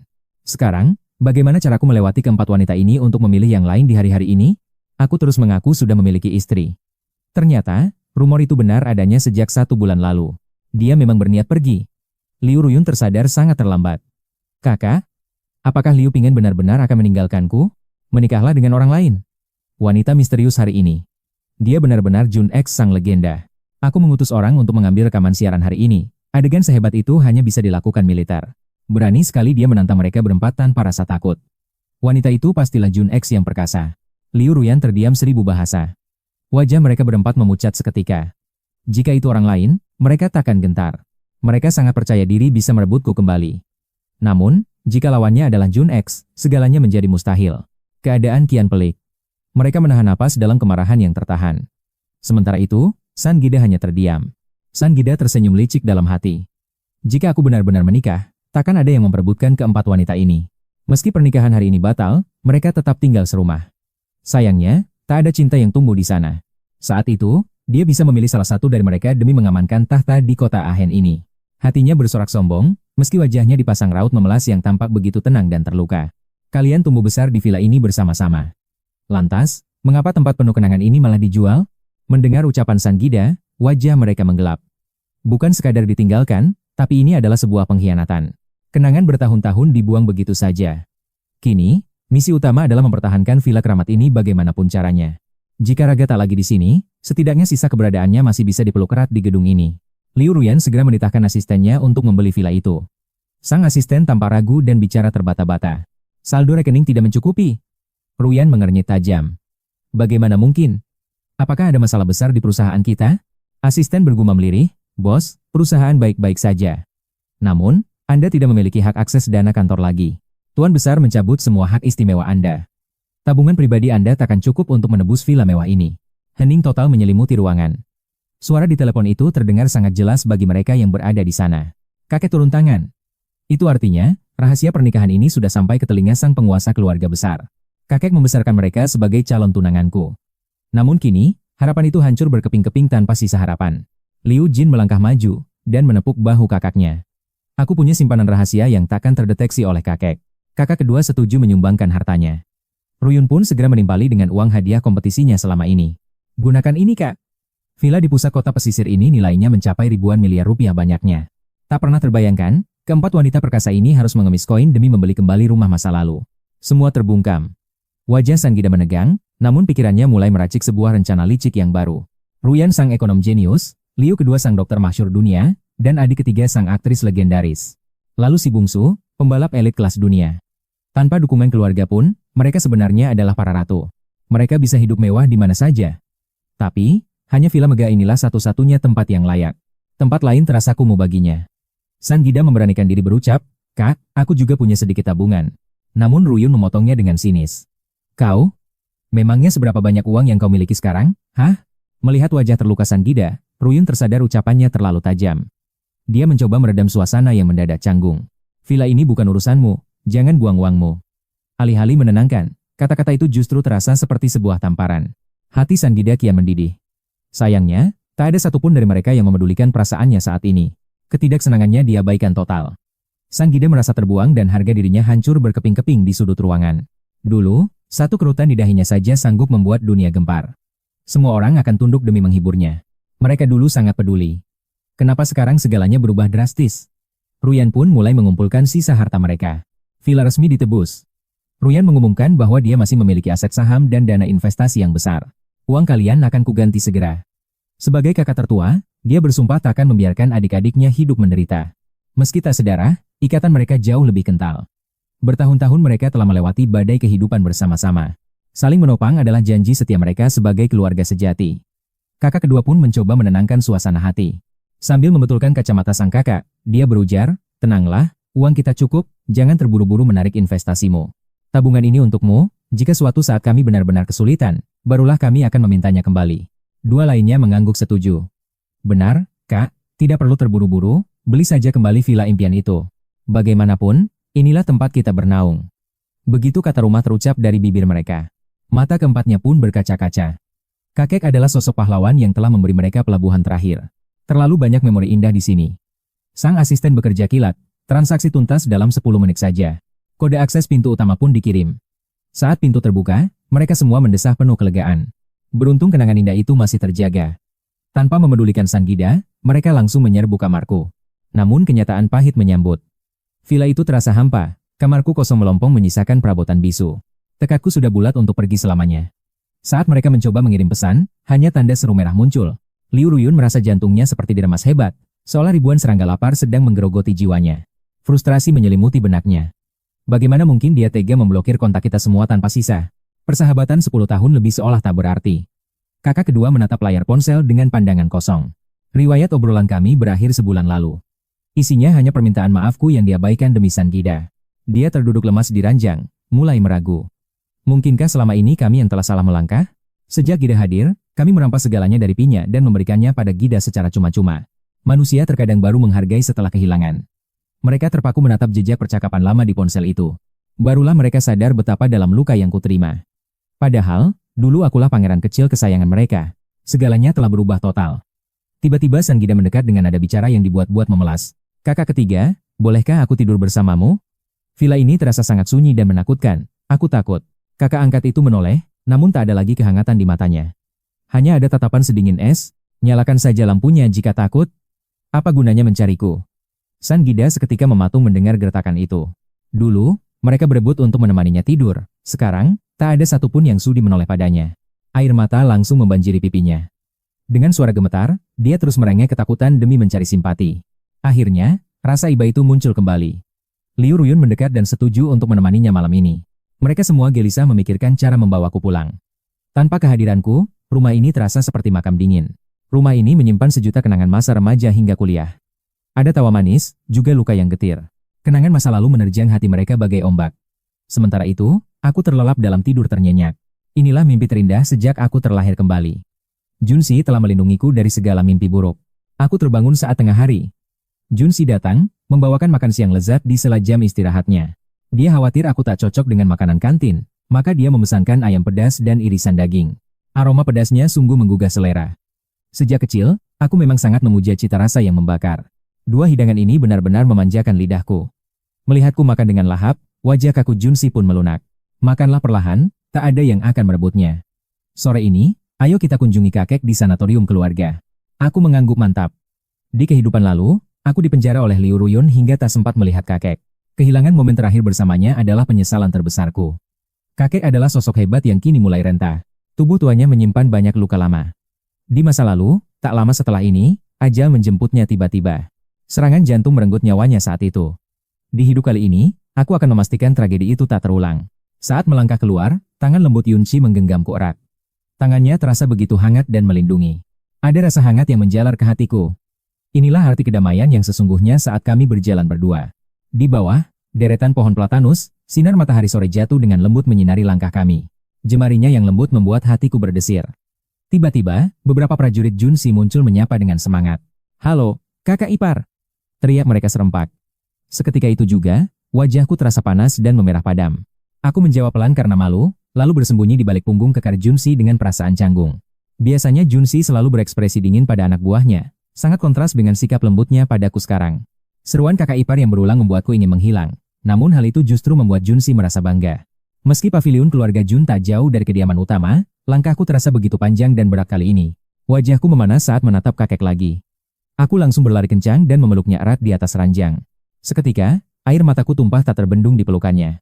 "Kakek, aku benar-benar sangat merindukanmu." Walau terbaring lemah, wibawa kakek tetap terasa nyata. Namun, isak tangisku tampak meluluhkan hatinya yang keras. Tepukan lembut kakek di punggungku terasa sangat menenangkan. Bagaimana bisa cucu besarku ini masih cengeng, Junshi? Kakek terus menatapku saat aku bangkit perlahan. Junshi melangkah maju, menggenggam tanganku dengan sangat protektif. Pingan hanya terlalu merindukan kakek. Melihat Junshi menjagaku sesetia itu, senyum puas terukir di wajah kakek. Kakek berkata pada Junshi, "Kini kalian bersama di militer, kita bisa lebih sering bertemu mulai sekarang. Jika Junshi berani macam-macam, segera lapor pada kakek. Aku sendiri yang akan memberinya pelajaran keras nantinya." Junshi menatapku dengan binar lembut di matanya. "Kakek jangan khawatir, aku tak akan pernah menyakiti Pingan." "Baguslah kalau begitu." Kakek mengangguk berkali-kali, merasa sangat puas memiliki menantu idaman sepertinya. Tiba-tiba aku teringat sesuatu yang sangat krusial. "Kakek, belakangan ini apa jantung kakek terasa tidak nyaman?"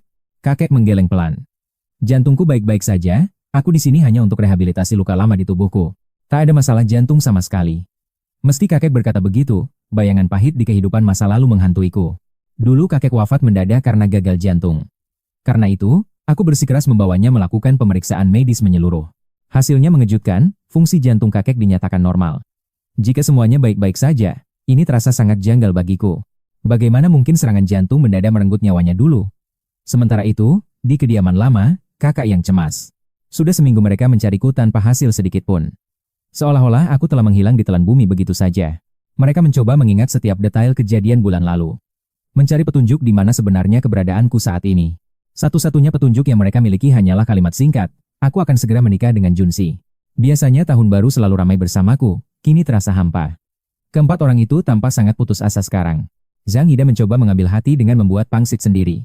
Namun, tak ada satupun yang sudi meliriknya. Kakak luar tak tahan lagi dengan atmosfer menyesakan ini. Dia teringat tentang hari-hari di rumah sakit itu. Ruang VIP di rumah sakitnya dilengkapi kamera pengawas rahasia. Mungkin ada petunjuk tersembunyi yang bisa ditemukan. Kakak luar bergegas pergi setelah meninggalkan pesan singkat. Dia harus segera memeriksa rekaman CCTV di ruangan Pingan. Zhang Yida merasa terasingkan beberapa hari terakhir ini. Diabaikan oleh mereka berempat, membuatnya merasa sangat terpojok. Dengan air mata palsu, dia mengadu sebagai yang tertua. Ketiga saudaranya yang lain hanya menatapnya dengan dingin. Dia membual tentang pangsit buatannya sendiri.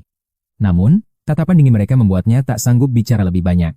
Biasanya mereka akan lari menghiburnya, tapi sekarang, hanya ada rasa iritasi yang tak terjelaskan di hati mereka. Liu Ruyan, bahkan tak sudi menatapnya. Dia memutuskan ikut ke rumah sakit untuk membongkar kebenaran di balik CCTV. Zhang Yida seketika pucat pasi mendengarnya. Dia teringat aksi provokasi busuknya di rumah sakit hari itu juga. Kebenaran tentang obat terlarang itu akan terbongkar. Jika mereka melihatnya, habislah sudah riwayatnya sebagai orang baik. Dia berusaha keras menghalangi mereka, namun gagal total. Keempat orang itu akhirnya melihat rekaman pengkhianatan yang nyata. Provokasi sombongnya tentang obat itu terlihat jelas. Amarah meledak, mereka menuntut pertanggungjawaban atas segala kebusukan Zhang Yida. Sebelum kemarahan mereka meledak, dia berlutut gemetar. "Maafkan aku, ini semua murni kesalahan bodohku," isaknya palsu. "Aku hanya ingin pamer karena merasa sangat dicintai kalian. Aku sengaja memprovokasi Pingan, tolong hukum aku saja. Melihat wajah aslinya yang arogan di rekaman itu, akting tangisannya sekarang benar-benar menjijikan bagi Liu Ruyan. Logika Liu Ruyan sangat tajam, dia tak termakan bualan. Dia mulai mempertanyakan setiap kata dari mulut penipu itu. Kau bilang parfum di ruang istirahat itu yang mencelakainya? Bukankah kau sendiri yang memesan aroma pemikat itu? Tak ada yang menuduhmu, tapi kenapa kau berkeringat dingin? Zhang Yida tak menyangka rahasianya terbongkar semudah ini. Dia tak mengira Liu Ruyan akan mengingat detail sekecil itu. Seluruh tubuhnya gemetar hebat dikuasai ketakutan mendalam. Ekspresi mereka berubah drastis secara bersamaan. Tak disangka, bunga putih suci yang mereka lindungi ternyata ular berbisa. Liu Ruyun yang seumuran denganku, awalnya adalah pelindungku. Namun, dia perlahan tersesat karena pengaruh licik Zhang Yida. Dia seringkali terhasut dan mulai meragukanku secara bertahap. Jalan hidupnya benar-benar telah menyimpang sangat jauh. Dia sengaja memfitnahku berkali-kali di masa lalu. Mengingat itu semua, hatiku seketika mendingin seperti es kutub. Tanpa rekaman ini, mungkin semua orang akan mengira aku hanya bermain-main malam itu. Wajah mereka mendadak pucat pasi. San Gida sangat ketakutan hingga jatuh tersungkur ke lantai. Dia memohon dengan putus asa, aku tidak bersalah. Seseorang memfitnahku, tolong percayalah padaku. Pingan membiayai sekolahku, mana mungkin aku mencelakainya? Dia berusaha keras memeras air mata buaya.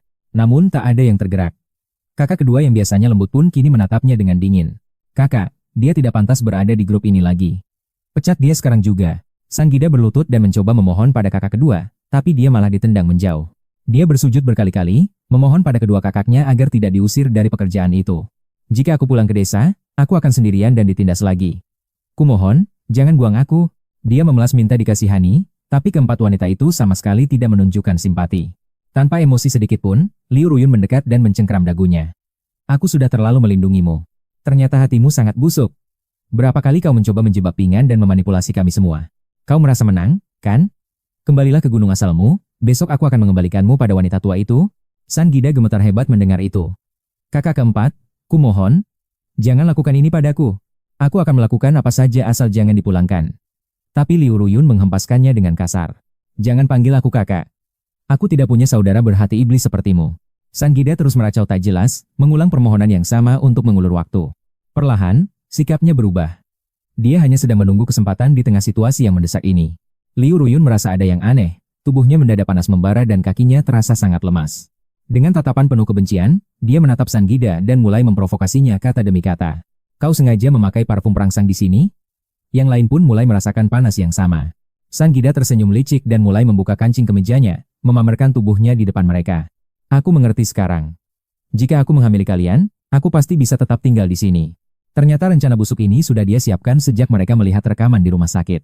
Dia yakin jika mereka tinggal bersama, dia bisa menjerat salah satu dari mereka untuk dinikahi. Selama ini dia hanya mengamati mereka mengejarku tanpa peduli pada harga diri mereka sendiri. Karena mustahil mendapatkan hati mereka, dia pikir lebih baik membuat mereka mengandung darah dagingnya. Bagaimanapun, anak haram tetap punya hak waris. Rencana gila San Gida benar-benar tak terduga. Dengan murka salah satu dari mereka berteriak, kau bahkan tidak lebih baik dari ujung kuku Pingan. Mendengar itu, San Gida malah tertawa keras. Pingan, siapa dia? Hanya sampah yang beruntung. Dia hanya beruntung lahir di keluarga kaya. Jika dia lahir di gunung miskin sepertiku, yatim piatu dan terus ditindas warga desa, dia takkan mungkin bisa keluar dari sana sepertiku. Jika aku punya latar belakangnya, aku pasti jauh lebih hebat. Liu Jingdou langsung mencibirnya. Apa kau lupa siapa yang membayar sekolah dan kuliahmu? Tanpa Liu Pingan, kau bukan apa-apa? Suara Liu Jingdou mulai bergetar karena efek obat yang mulai membakar seluruh kesadarannya. Desahannya yang lembut justru terdengar sangat menggoda. San Gida benar-benar menginginkan Liu Jingdou. Dia membayangkan betapa bahagianya jika berhasil menghamilinya. Dia sudah menyiapkan segalanya dengan matang. Di tengah kekacauan itu, San Gida mendekati Liu Jingdou dan mulai menyentuh kerah bajunya. Jemarinya menari di atas tubuh wanita itu. Dia menatap mangsanya dengan seringai penuh kemenangan. Jingdou sempat mencoba melawan, tapi tubuhnya yang terbakar gairah akhirnya menyerah pada San Gida. Sentuhan itu membakar hasratnya. San Gida terus memprovokasi hingga nalar wanita itu benar-benar lenyap. Logikanya hancur seketika. Dia menarik San Gida dan menekannya ke bawah saat suasana semakin memanas. Liu Jingdou kehilangan kendali di pelukan San Gida. Yang lainnya pun tak mampu lagi menahan diri. Siapa yang bisa bertahan? Di bawah pengaruh obat, mereka semua benar-benar kehilangan akal sehat. Mereka bergantian melampiaskan hasrat pada San Gida. Bahkan Liu Ruyun yang termuda pun tampak sangat mahir. Dia yang terakhir, San Gida gemetar ketakutan. Dengan air mata mengalir, ia memohon ampun, kumohon, pelan-pelanlah, namun Liu Ruyun tak peduli. Bukankah ini yang kau inginkan? Efek obat ini sungguh luar biasa kuatnya. Penderitaan itu bertahan hingga fajar menyingsing. Situasi gila ini akhirnya berakhir setelah malam yang panjang itu. San Gira kini menjadi tawanan mereka. Jangan salahkan kekejaman ini, karena dia sendiri yang memilih jalan kehancuran. 108 posisi dipaksakan padanya, kaki dirantai perak agar tak lari. Setiap teringat aku, mereka meluapkannya. 3 bulan berlalu tanpa kabar dariku. Namun, mereka tahu kakek akhirnya sudah diperbolehkan pulang dari rumah sakit. Mereka menghubungi kakek, berharap bisa meminta maaf langsung. Saat telepon itu berdering, aku sedang berada di sana. Tanpa ragu aku menolak kunjungan mereka. Tak perlu datang, ucap kakek tegas, keadaanku sudah sangat baik sekarang. Jalani saja hidup kalian sendiri. Keempat orang itu adalah pilihan kakek sendiri dari panti asuhan bertahun-tahun lalu. Kakek membesarkan mereka layaknya cucu kandung sendiri. Tentu saja, masih ada sisa perasaan yang terselip di hati. Kakek paham situasi di luar. Dia menempatkan Liu Ruyun di cabang perusahaan terkecil yang hampir terlupakan oleh grup. Perlakuan orang-orang di sana sangat dingin. Itulah dunia, saat kau di puncak dipuja, saat jatuh semua menjauh. Liu Jinggo pun kehilangan semua investor. Sumber dayanya dipangkas habis, dia benar-benar terpojok tanpa dukungan apapun lagi. Agensinya pun mulai menunjukkan wajah asli yang kejam. Semua aktivitas komersialnya dihentikan secara sepihak dan tiba-tiba. Begitulah industri hiburan, menjunjung yang di atas dan menginjak yang di bawah. Kabar dua lainnya pun tak jelas. Namun kualitas hidup mereka jelas merosot drastis. Jika saja mereka tak berbuat jahat, nasibnya takkan setragis ini. Harusnya mereka hidup penuh semangat, tapi mereka melakukan kesalahan fatal. Mereka berani melewati batas yang tidak seharusnya. Aku cucu tunggal kakek. Dia mendidik mereka untuk melindungiku, tapi kenyataannya mereka malah bersekongkol dengan orang asing. Mereka malah menindasku, hal yang mustahil dimaafkan kakek. Aku berlutut dan memijat lembut kaki kakek dengan kasih. Kek, Jungsi sudah mengambil cuti sebulan, bisikku pelan. Kami akan pulang untuk meresmikan pernikahan kami sekarang. Kakek mengangguk mantap. Tentu, kakek ikut kalian. Kali ini, pertemuan keluarga besar harus dilakukan secara resmi. Orang tua kedua belah pihak akan bertemu dan makan bersama. Ini adalah momen sakral bagi hubungan kami berdua. Kakek tahu wanita keluarga Yun sangat setia. Namun dia merasa harus hadir demi memberi dukungan pada cucunya. Terlebih gadis-gadis itu masih ada di Aichen. Kakek harus waspada agar mereka tak lagi berani menggangguku lagi. Jungsi kembali ke rumah setelah interogasi malam yang melelahkan. Sosoknya tampak gagah meski terlihat sedikit letih di matanya. Saat dia masuk, aku sudah terlelap. Dia menyibakkan selimut perlahan, lalu memelukku dengan dekapan hangat dari belakang. Sentuhan lembut di pinggangku membuatku terjaga. Napas hangatnya menyentuh leherku. Apa aku membangunkanmu? Tanyanya dengan suara serak. Aku berbalik menatap matanya. Tidurku sedang tidak nyenyak, perasaanku tidak enak tentang kepulangan kita kali ini, bisikku. Di kehidupan lalu, kakek sudah tiada saat ini. Meski sekarang kondisi kesehatan kakek baik, kecemasan itu tetap membayang. Jungsi menyadari kegelisahanku, dia mendekapku semakin erat. Serahkan semuanya padaku, jangan khawatirkan apapun lagi, ucapnya. Suara Jungsi begitu lembut namun penuh ketegasan. Itu sungguh menenangkan jiwaku yang lelah, aku pun bersandar padanya. Aku memejamkan mata dan mengosongkan pikiran. Di sampingku, Jungsi terus menatapku dengan tatapan penuh kasih yang dalam. Dia akan melindungiku selamanya, takkan membiarkan luka menyentuhku lagi. Janji itu tersirat dalam setiap embusan napasnya malam itu. Keesokan paginya kami berangkat dengan helikopter bersama kakek. Kami kembali ke Aichen untuk memulai babak baru. Tujuan pertama kami adalah kantor catatan sipil. Menatap buku nikah merah itu, hatiku bergetar karena rasa bahagia yang nyata. Kami tersenyum bersama. Dulu hubungan kita tak sedekat ini, tapi dia melamarku hingga 88 kali. Akhirnya aku menikahi pria yang sangat mencintaiku. Dalam 3 bulan ini, cinta kami tumbuh mekar setelah ikatan pernikahan. Perasaan ini semakin kuat setiap harinya. Aku bisa merasakan cintanya yang meluap-luap, namun ada rasa penasaran di hatiku. Dulu kita jarang menghabiskan waktu bersama. Tapi kenapa cintanya begitu obsesif? Dia begitu gigih mengejarku tanpa kenal lelah. 88 lamaran. Aku tak pernah bertanya sebelumnya. Tapi hari ini, rasa ingin tahuku tak terbendung lagi. Boleh aku bertanya sesuatu? Ucapku pada Jungsi. Dia memelukku, mengusap daguku lembut dengan jemarinya yang hangat. Tanyalah, aku akan menjawab segalanya, jawabnya lembut.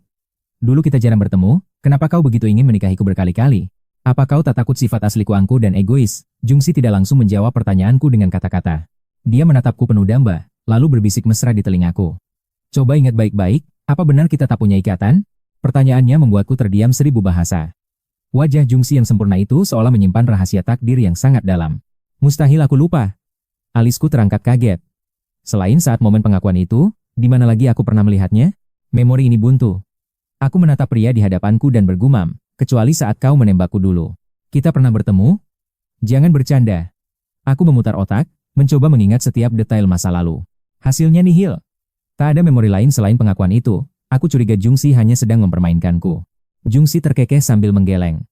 Tak tahu harus bagaimana menghadapimu, bisiknya gemas. Baiklah, aku memang berbohong. Aku terpesona wajahmu, makanya aku melamarmu tanpa henti. Jawaban ini malah terdengar jauh lebih konyol. Tentu saja aku tak percaya. Kudorong dia pelan sambil mengerucutkan bibir. Terserahlah, lupakan saja kalau tak mau jujur.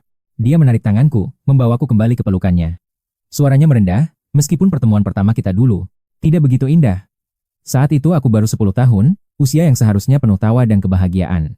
Tapi maut merenggut orang tuaku dalam kecelakaan. Kakek yang sudah renta harus kehilangan anak-anaknya sendiri. Kesedihan membuatnya menua dalam sekejap. Di usia sekecil itu, duniaku runtuh seketika. Demam tinggi hampir merenggut nyawaku. Di ambang kematian itulah, takdir mempertemukan kita untuk pertama kalinya. Kau didiagnosis menderita gangguan pendengaran sementara. Aku muncul tepat di saat tergelap dalam hidupmu. Meski tubuhku masih lemas karena demam, setiap hari aku mengunjungi kamarmu untuk bercerita. Karena kau tak bisa mendengar, aku menggambar di buku kecilku. Lembaran itu penuh dengan kisah ajaib. Berkat semangat dariku, perlahan kau bangkit dari kegelapan. Namun, tepat setelah kau mulai sembuh, kau ingin mengucapkan selamat tinggal, tapi keluargamu terburu-buru mengirimmu bersekolah ke luar negeri. Perpisahan yang layak pun tak sempat terjadi. Mataku memanas. Ternyata, akulah gadis kecil yang sering Jun ceritakan. Kakek terlalu sibuk mengurus segalanya hingga aku sendirian di rumah sakit tanpa teman. Hanya ada pengawal yang menemaniku. Saat itu, aku hanyalah bocah kecil yang merasa sangat kesepian. Aku belum paham arti kematian, tapi aku tahu ayah dan ibu takkan pernah kembali lagi. Hampa tanpa keluarga maupun teman, kehadiran Jun 11 menjadi satu-satunya cahaya dalam kegelapanku. Bersamanya, kondisiku berangsur pulih. Namun, setelah kepergian Jungsi yang tiba-tiba, demam tinggi kembali menyerang, mengaburkan sisa-sisa memori masa kecilku yang sudah sangat rapuh. Itulah alasan aku tak mengenalinya. Kau adalah gadis itu, bisik Jungsi sambil menyeka air mataku. Jangan menangis, kita harus pulang untuk makan. Akan kulaporkan pada kakek kalau kau sedang merajuk. Aku tertawa. Nanti aku yang mengadu. 10 tahun lalu, ada gadis kecil nakal yang terus menggangguku. Jungsi menggeleng pasrah dengan tatapan penuh cinta. Benar, aku harus selalu memanjakan suamiku sendiri. Apa yang harus kulakukan agar kau tak marah? Aku langsung melompat ke punggungnya, dan dia menangkapku sigap. Aku berbisik, memintanya menggendongku pulang. Sebagai prajurit, kekuatan Jungsi memang tak perlu diragukan. Punggungnya terasa kokoh. Dulu, aku paling bahagia saat digendong ayah seperti ini. Kini, Jun 11 telah melamarku 88 kali hingga akhirnya aku luluh. Dia menjagaku lebih dari siapapun. Hari ini, kedua keluarga besar kami sepakat untuk makan malam. Kakek bersiap sejak dini. Saat memasuki ruang privat, suasana terasa begitu hangat dan penuh hormat. Orang tua Jungsi menyambutku hangat, memberiku angpau merah besar dan sebuah kartu emas hitam eksklusif. Ini hadiah pernikahan kalian. Mulai sekarang, belilah apapun yang kau inginkan tanpa ragu. Jangan hemat uang untuk Jungsi. Mereka lalu menyerahkan beberapa sertifikat properti sebagai hadiah tambahan. Pilihlah rumah mana yang kau suka untuk tempat tinggal baru kalian. Aku benar-benar tersentuh. Rasanya luar biasa dihargai seperti ini. Jungsi tersenyum tulus dan menyuruhku untuk menerimanya. Ayah dan ibu menyiapkannya khusus untuk kita. Aku mengangguk penuh syukur kepada mereka berdua. Wajah mereka berbinar bahagia mendengar panggilanku. Mereka segera mengajak kakek untuk melakukan bersulang. Anda membesarkan Tenan dengan luar biasa. Jungsi sangat beruntung bisa memilikinya sebagai istri. Kakek meminum araknya dengan puas. Hatiku tenang melihat pinggan bersanding dengan pria sehebat Jun. Semua orang tampak bahagia. Piringku sampai menggunung karena mereka terus-menerus menyuapiku dengan penuh perhatian. Aku tak kuasa menolak cinta mereka. Jun 11 hanya tersenyum melihatku menghabiskan semuanya. Perhatian manisnya meluap, membuatku makan terlalu banyak daging hingga merasa sangat kekenyangan malam itu. Saat melihat tumpukan daging di mangkuk, suasana menjadi hening. Sepertinya Jun Yungsi juga makan cukup lahap. Rasa mual tiba-tiba menyerangku. Reaksi ini memicu gelombang emosi besar, terutama saat ibu Yungsi menyadarinya. Tatapan matanya berkilat penuh arti. Mungkinkah mual yang dialami Yungsi ini memiliki makna tersembunyi? Kata-katanya membuat wajahku memanas. Aku teringat keintiman kami, sebuah kenyataan yang selama ini tak kupikirkan dalam-dalam.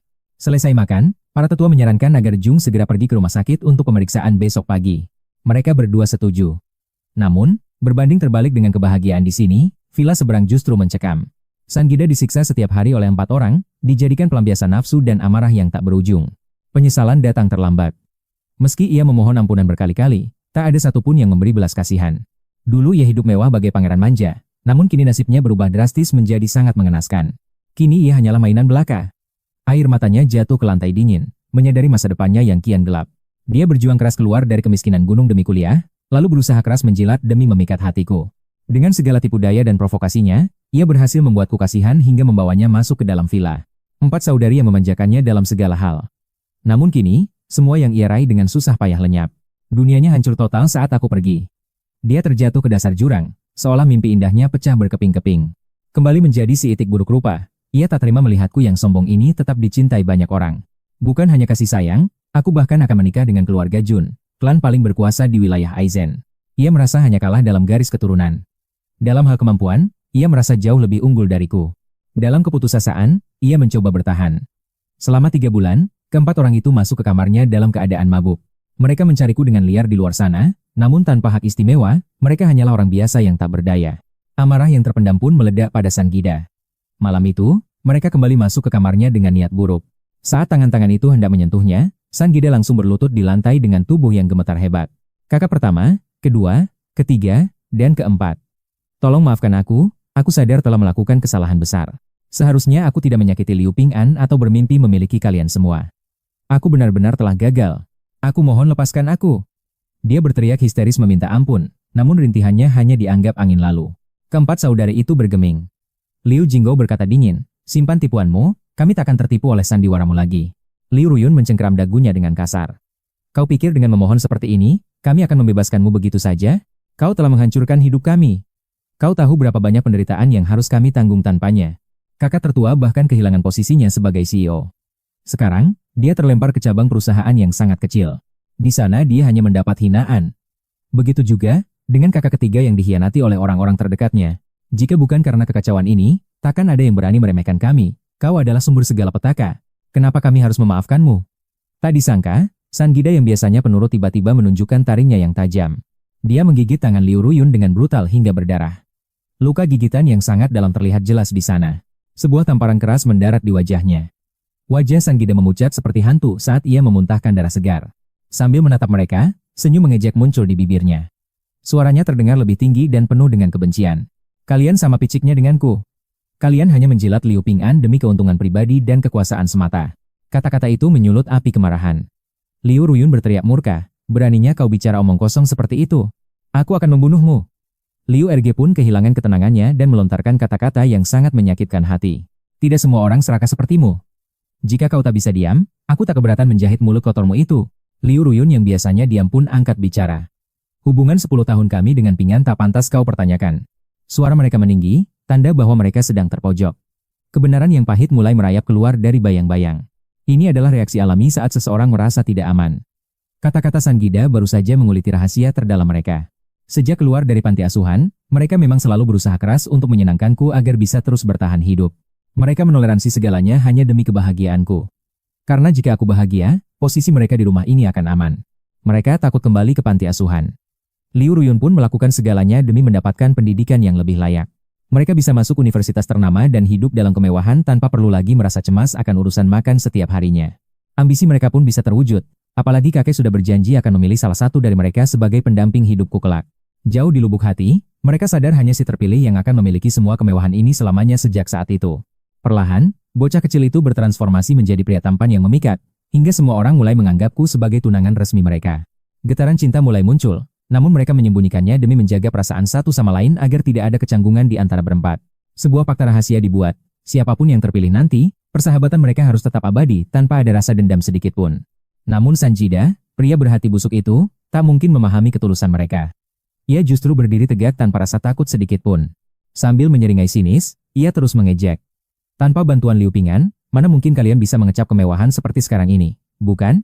Kalian itu sama sepertiku, yatim piatu rendahan yang tak punya keluarga untuk dicintai. Benar-benar manusia kelas bawah yang tidak berguna. Dengan kemarahan meluap, Liu Ruyun menarik paksa celananya. Ia ingin menunjukkan siapa sebenarnya sosok yang paling menjijikan di ruangan ini. Biasanya Sanjida akan memohon ampun, tapi kali ini ia justru menatap tajam mata Ruyun dengan penuh tantangan dan keberanian. Aku memang bodoh, tapi jika kalian mengandung anakku, maka anak-anak itu juga akan menjadi anak haram yang sangat malang. Keheningan mencekam menyelimuti ruangan. Tatapan tajam Liu Ruyun mendadak goyah mendengar pernyataan berani yang sama sekali tak terduga itu. Amarahnya sedikit mereda. Suasana menjadi hening seketika saat mereka mulai merenungkan kembali kejadian panas selama beberapa hari terakhir ini. Mereka ingat betul, saat bersama Sanjida, perlindungan sering terabaikan. Apalagi, mereka sendirilah yang memegang kendali penuh saat itu terjadi. Kebenaran mulai menghantui. Keempat wanita itu saling pandang dengan cemas sebelum akhirnya si sulung angkat bicara memecah kebuntuan mereka. Besok kita ke rumah sakit untuk pemeriksaan. Jangan coba-coba kabur. Ucapan Sanjida tadi memang mengandung sebuah kebenaran yang nyata. Mereka semua tumbuh sebagai yatim piatu yang haus kasih sayang, sangat kontras dengan anak lain yang selalu dimanja orang tua.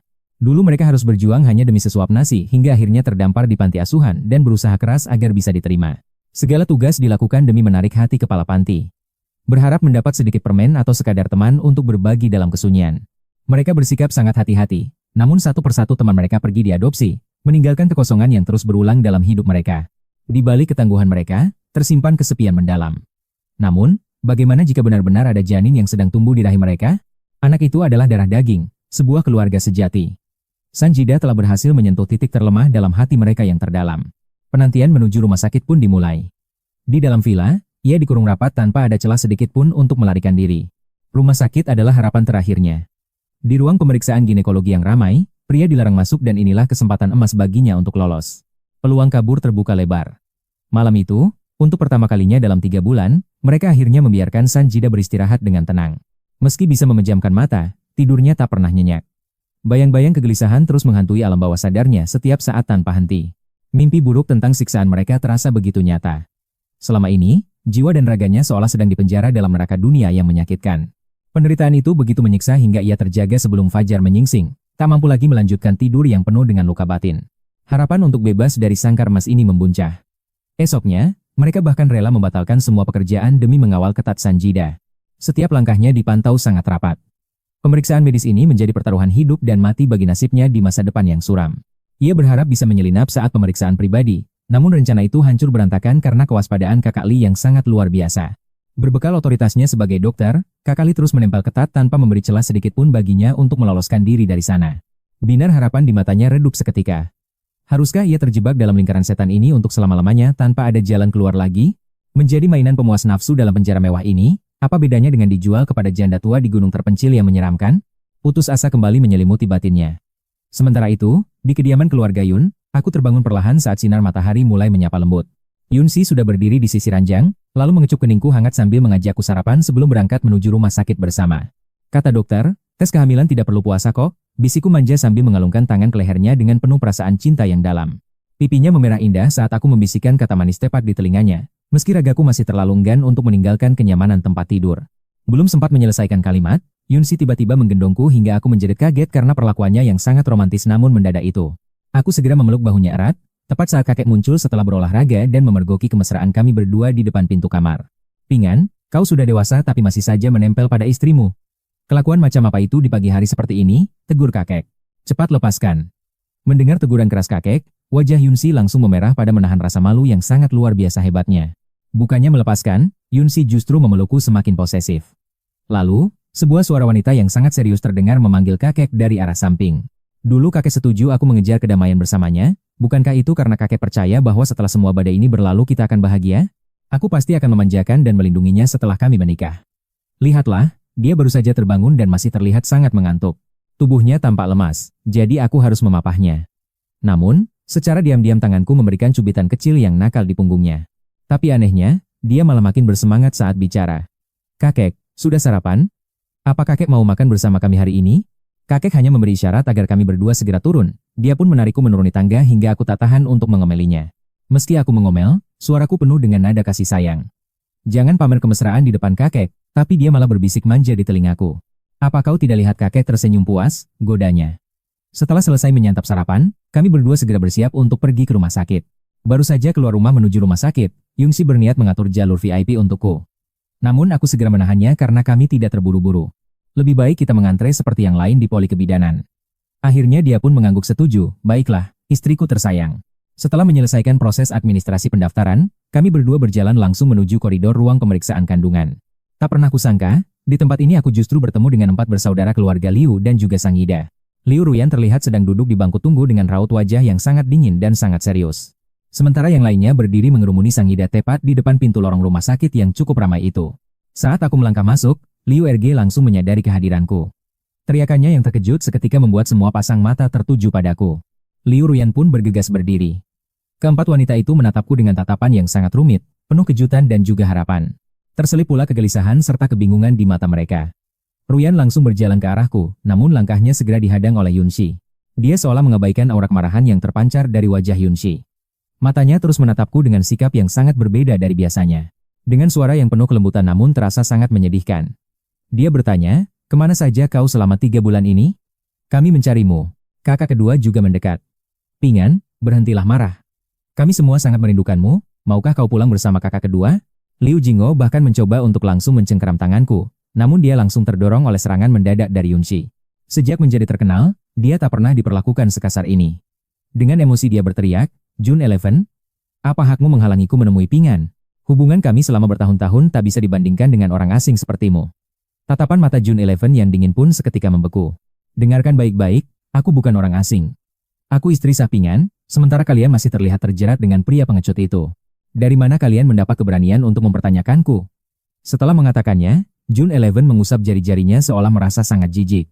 Seakan-akan menyentuh wanita itu adalah sebuah noda. Mendengar nama Sang Yida disebut, mereka bertiga seketika terdiam dan mulai merasa ragu.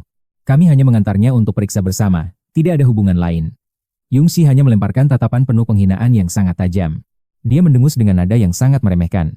"Datang ke ginekologi hanya untuk pemeriksaan, niat busuk kalian sudah sangat jelas."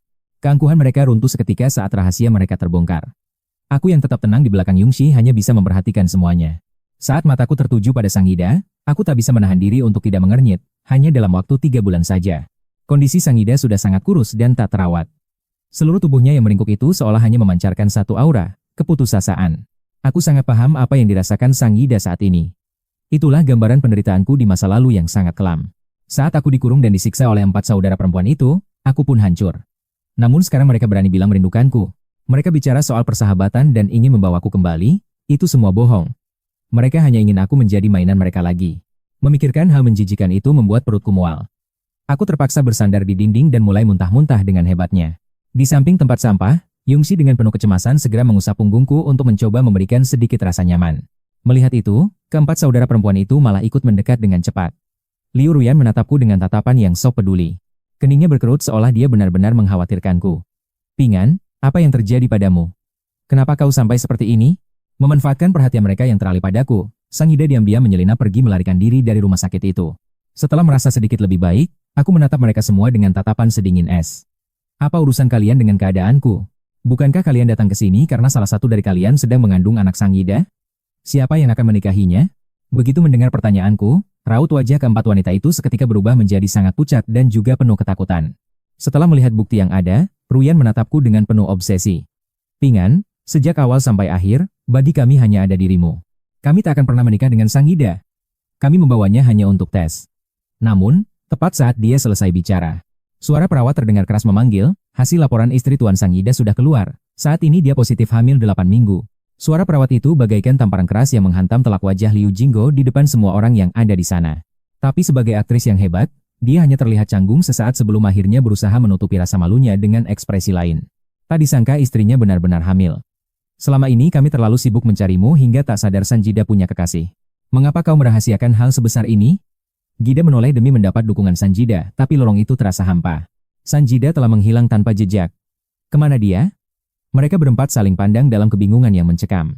Tatapan mereka penuh kebencian, namun tertahan di depan Liu Ruyan yang sedari tadi hanya terdiam membisu 1000 bahasa. Dia mendekat, mencoba mencairkan suasana. "Sanjida sendirian di Aijing dan tak berdaya, tolong jaga dia demi kami." "Cukup. Tak perlu penjelasan basi. Sejak hari pernikahanku dengan Jungsi, kalian bukan lagi siapa-siapa bagiku. Hubungan kita sudah hancur total. Ingatlah, aku sudah menegaskan bahwa tak ada lagi ikatan di antara kita. Berhenti mengusikku." Tatapanku mendingin, memandang mereka seolah orang asing yang tak pernah ku kenal sebelumnya. Mereka mematung mendengar ucapanku, tak menyangka aku akan sedingin ini setelah semua memori yang kita lalui bersama. Kekecewaan terpancar jelas. 10 tahun kebersamaan, bagaimana bisa kau membuangnya semudah itu? Sungguh konyol. Kalian selalu membela Sanjida tanpa syarat, meski itu berarti menggoreskan luka berkali-kali di hatiku. Persahabatan kita sudah mati. Perlukah ku ingatkan lagi betapa kejamnya perlakuan kalian dahulu padaku? Demi Sanjida, kalian melontarkan kata-kata yang menyayat hati. Kalian tahu betul dosa apa yang telah diperbuat? Liu Ruyun yang berbisa tiba-tiba tersadar. "Pingan, kami salah. Kami benar-benar buta oleh tipu daya saat itu. Kami dikhianati oleh sandiwara Sanjida. Sekarang kami tahu wajah aslinya yang penuh dengan kepalsuan. Aku menyesal," isak kakak kedua dengan nada lembut, memohon kesempatan untuk menebus segala kesalahan masa lalu. Kakak kedua terus membujuk. "Pingan, aku tahu kau masih peduli. Kau melakukan ini demi melindungi tanganku, bukan? Kau bahkan memesan susu dari Selandia Baru untuk merawat tanganku. Apakah kau sudah melupakan semua kebaikanmu? Aku tak lupa. Justru karena tangan itulah, di kehidupan masa laluku, aku harus mati dengan sangat tragis. Kini, pemilik tangan maut itu bicara soal perasaan? Benar-benar lelucon yang paling memuakan di telingaku. Liu Ruyan yang sombong akhirnya menunduk. Pingan, ampuni kami. Kami akan melakukan apapun demi maafmu. Desakan mereka memuakan. Suasana pagi yang indah kini hancur lebur karena kehadiran mereka yang tak diinginkan. Saat aku merasa tak berdaya, Jungsi memelukku erat dari belakang, menatap mereka dengan tatapan sedingin es. Pingan sudah, bicara jelas. Jangan berani mengganggunya lagi. Sadarlah pada posisi kalian yang rendah itu. Ai-chan bukan wilayah kalian. Sebelum bertindak gegabah, sebaiknya ukur dulu seberapa berat beban nyawa kalian di sini. Sebuah jentikan jari terdengar. Seketika, barisan pengawal berseragam muncul bagai bayangan yang siap menerkam. Mereka diseret paksa keluar rumah sakit. Aku mengangguk, menyetujui perintah Jungsi untuk membuang sampah-sampah itu. Mereka berontak histeris dengan mata memerah. Pingan. Teganya kau memutus ikatan kita secara sepihak seperti ini. Kenapa kau begitu kejam? Beri kami satu kesempatan lagi untuk memperbaiki segalanya, teriak mereka putus asa. Mari kembali seperti dulu. Namun, rayuan itu tak sedikit pun menggoyahkan tembok pertahanan di hatiku yang membeku. Penolakan mutlak. Hubungan kita sudah berakhir. Mulai detik ini, kita menempuh jalan masing-masing sebagai orang asing. 10 tahun sia-sia, jangan menyesali keputusan angkuhmu hari ini. Teriak mereka di tengah seretan paksa pengawal. Jungsi mengibaskan tangannya, memberi kode agar para pengawal segera melenyapkan keberadaan mereka dari pandangan kami. Menyesal? Tidak akan. Aku justru merasa sangat beruntung bisa lepas dari jeratan orang-orang beracun seperti kalian. Setelah mereka pergi, keheningan menyelimuti lorong. Jungsi kemudian membimbingku menuju ruang konsultasi dengan penuh kelembutan. Kami duduk berdampingan di bangku rumah sakit, menunggu hasil pemeriksaan dengan debaran jantung yang tak menentu. Jungsi tampak sangat gelisah. Wajah tampannya yang biasanya tenang, kini menyiratkan kecemasan yang luar biasa. Alisnya berkerut tegang. Aku mengulurkan tangan mengusap keningnya, bertanya mengapa dia begitu gugup hari ini. Kemarin saat kakek menyarankan pemeriksaan ini, kau terlihat sangat tenang. Ada apa sebenarnya? Tanyaku penuh selidik. Kemarin itu hanya akting. Membayangkan kita akan memiliki buah hati, hatiku dipenuhi luapan kegembiraan yang tak terbendung. Namun aku takut jika ini hanya harapan palsu yang mengecewakanmu. Senyum tipis terukir di wajah, seriusnya. Ku cubit pipinya pelan. Bodoh. Jikapun belum hamil sekarang, kita masih punya banyak kesempatan di masa depan. Mendengar itu, ketegangan Jungsi mencair. Tatapannya berubah penuh kasih, terselip ambisi posesif yang membara di matanya. Benar, akan ada banyak kesempatan untuk kita. Bisiknya mesra tepat di telingaku, membuat hatiku berdesir hebat. 1 jam berlalu, hasil tes pun keluar. Jungsi menatap laporan itu berulang kali, memastikan keajaiban itu nyata. Dalam sekejap, wajah serius itu berubah ceria. Bibirnya melengkung lebar saat dia memelukku dengan penuh kebahagiaan. Kita akhirnya memiliki anak sendiri. Aku tahu, cepat lepaskan. Suara Jungsi terdengar begitu bertenaga dan penuh emosi. Seluruh lorong kini tahu bahwa kami akan segera menimang cahaya mata. Ucapan selamat terus mengalir, namun tiba-tiba ponsel Jungsi berdering. Cepatlah ke gedung grup Liu. Seseorang sedang membuat kekacauan besar. Kakek Pingan masih di sana, jangan sampai dia emosi. Setelah menutup telepon, alisnya berkerut sangat dalam. Perasaan cemas mulai merayap dan menyelimuti seluruh hatiku. Kelopak mataku terus bergetar tanpa henti. Apa yang terjadi? Katakan padaku, apa yang menimpa kakek? Tanyaku dengan panik. Ada pengacau di gedung pusat grup Liu. Aku harus memeriksanya sendiri, mintalah seseorang untuk mengantarmu pulang. Tunggulah aku di rumah dengan aman. Jungsi mengatakan itu sambil bersiap memanggil pengawal untuk melindungiku. Aku segera menahannya. Kakek juga ada di sana, kan? Dia terdiam sejenak sebelum akhirnya mengangguk pelan. Aku harus ikut bersamamu. Aku sangat mencemaskan keselamatan kakek. Jungsi menatapku dengan ekspresi penuh pertimbangan. Menyadari tekadku tak tergoyahkan, dia menggenggam tanganku erat. Jangan khawatir, aku akan membereskan segalanya yang terjadi nanti. Kau harus menjaga dirimu baik-baik, mengerti? Aku mengangguk dan berjanji akan menjaga diriku, dirinya, dan juga bayi kami. Kami berdua pun memacu kendaraan menuju markas besar grup Liu dengan perasaan yang sangat tidak tenang. Saat pintu mobil terbuka, sosok Sangida yang menghilang dari rumah sakit tiba-tiba muncul di depan mataku. Saat ini, bajingan itu sedang melakukan siaran langsung tepat di depan pintu masuk gedung megah tersebut. Kerumunan orang mulai memadati area. Di belakang Sangida, terpampang spanduk-spanduk besar penuh dengan fitnah keji. F4 Ai-chen dan Tuan Muda Liu menyiksa warga miskin. Sangida menangis terseduh-seduh di depan kamera demi mencari simpati. Dia terus melontarkan tuduhan palsu atas kebaikan Pingan. Niat baiknya membantuku hanyalah jebakan maut untuk menghancurkanku. Aku hanya dijadikan alat pemuas nafsu bagi keempat saudaranya. Kata-kata menjigan itu terus keluar dari mulutnya yang berbisa. Semua ini ulah F4 Ai-chen? Tunangan pilihan kakeknya dari panti asuhan hanyalah kedok untuk menutupi kebusukan mereka. Kehidupan pribadinya sangat kacau dan menjijikkan. Dia bahkan memaksaku untuk menutupi semua skandal gila ini. Sebagai siswa miskin, aku dijebak ke dalam villa mewah mereka. Dengan dalih donasi, aku justru disekap dan disiksa. Mereka membiarkan orang lain menyiksaku tanpa ampun. Sambil berkata demikian, dia mulai menunjukkan bekas luka di depan kamera. Lihatlah. Semua luka ini demi memuaskan obsesi aneh dari kelompok F4 yang memiliki selera sangat menjijikan. Mereka tak berani menyentuh Liu Ping'an, jadi akulah yang menjadi korban. Bayangkan penderitaan satu pria melawan 4 wanita. Liu Ping'an tahu segalanya tapi hanya dia menonton. Amarah penonton mulai meledak dan tak terbendung lagi. Orang-orang yang tak tahu apa-apa mulai menghujat kami. Kolom komentar di siaran langsung dipenuhi caci maki yang sangat pedas. Mendengar kata-kata San Gida yang memutarbalikkan fakta dengan begitu kejam, darahku terasa mendidih karena amarah yang meluap. Tanganku mengepal kuat, namun Yumshi segera merangkul bahuku dengan penuh proteksi. Serahkan masalah pinggan ini kepadaku, bisiknya menenangkan. Tepat saat aku bersiap untuk menghampiri San Gida, bajingan itu justru mengambil langkah 1000 untuk memprovokasi massa. Lihat, itu dia si pendosa Liu Ping'an. Seketika, semua mata Transeun tertuju pada kami dengan tatapan penuh kebencian. Seseorang mencoba menyerangku, namun Yumshi segera menendangnya hingga terpental jauh. Tatapan matanya saat ini benar-benar mengerikan dan mematikan. Siapa yang berani menyentuh cucuku? Kakek akhirnya keluar dari gedung dengan barisan pengawal yang sangat banyak. San Gida menunjuk kakek dengan berani. Lihat, inilah orang terkaya di Aichen yang menyiapkan 4 tunangan untuk cucunya sendiri. Katakan padaku, betapa kakek ini sangat peduli pada nafsu bejat cucunya hingga harus melakukan hal sejauh ini. San Gida, cukup. Hentikan omong kosongmu. Aku berteriak lantang karena dia sudah menyerang kakek dengan kata-kata kotor. San Gida membalas sinis kenapa? Apa Tuan Muda Liu mulai gugup? Bahkan kakek tua ini pun tampak sangat ketakutan. Jika merasa satu orang tidak cukup, biarkan kakekmu ikut merasakannya. Saat San Gida bicara, kakek tiba-tiba memegangi jantungnya. Kakek! Seruku dengan rasa takut yang luar biasa.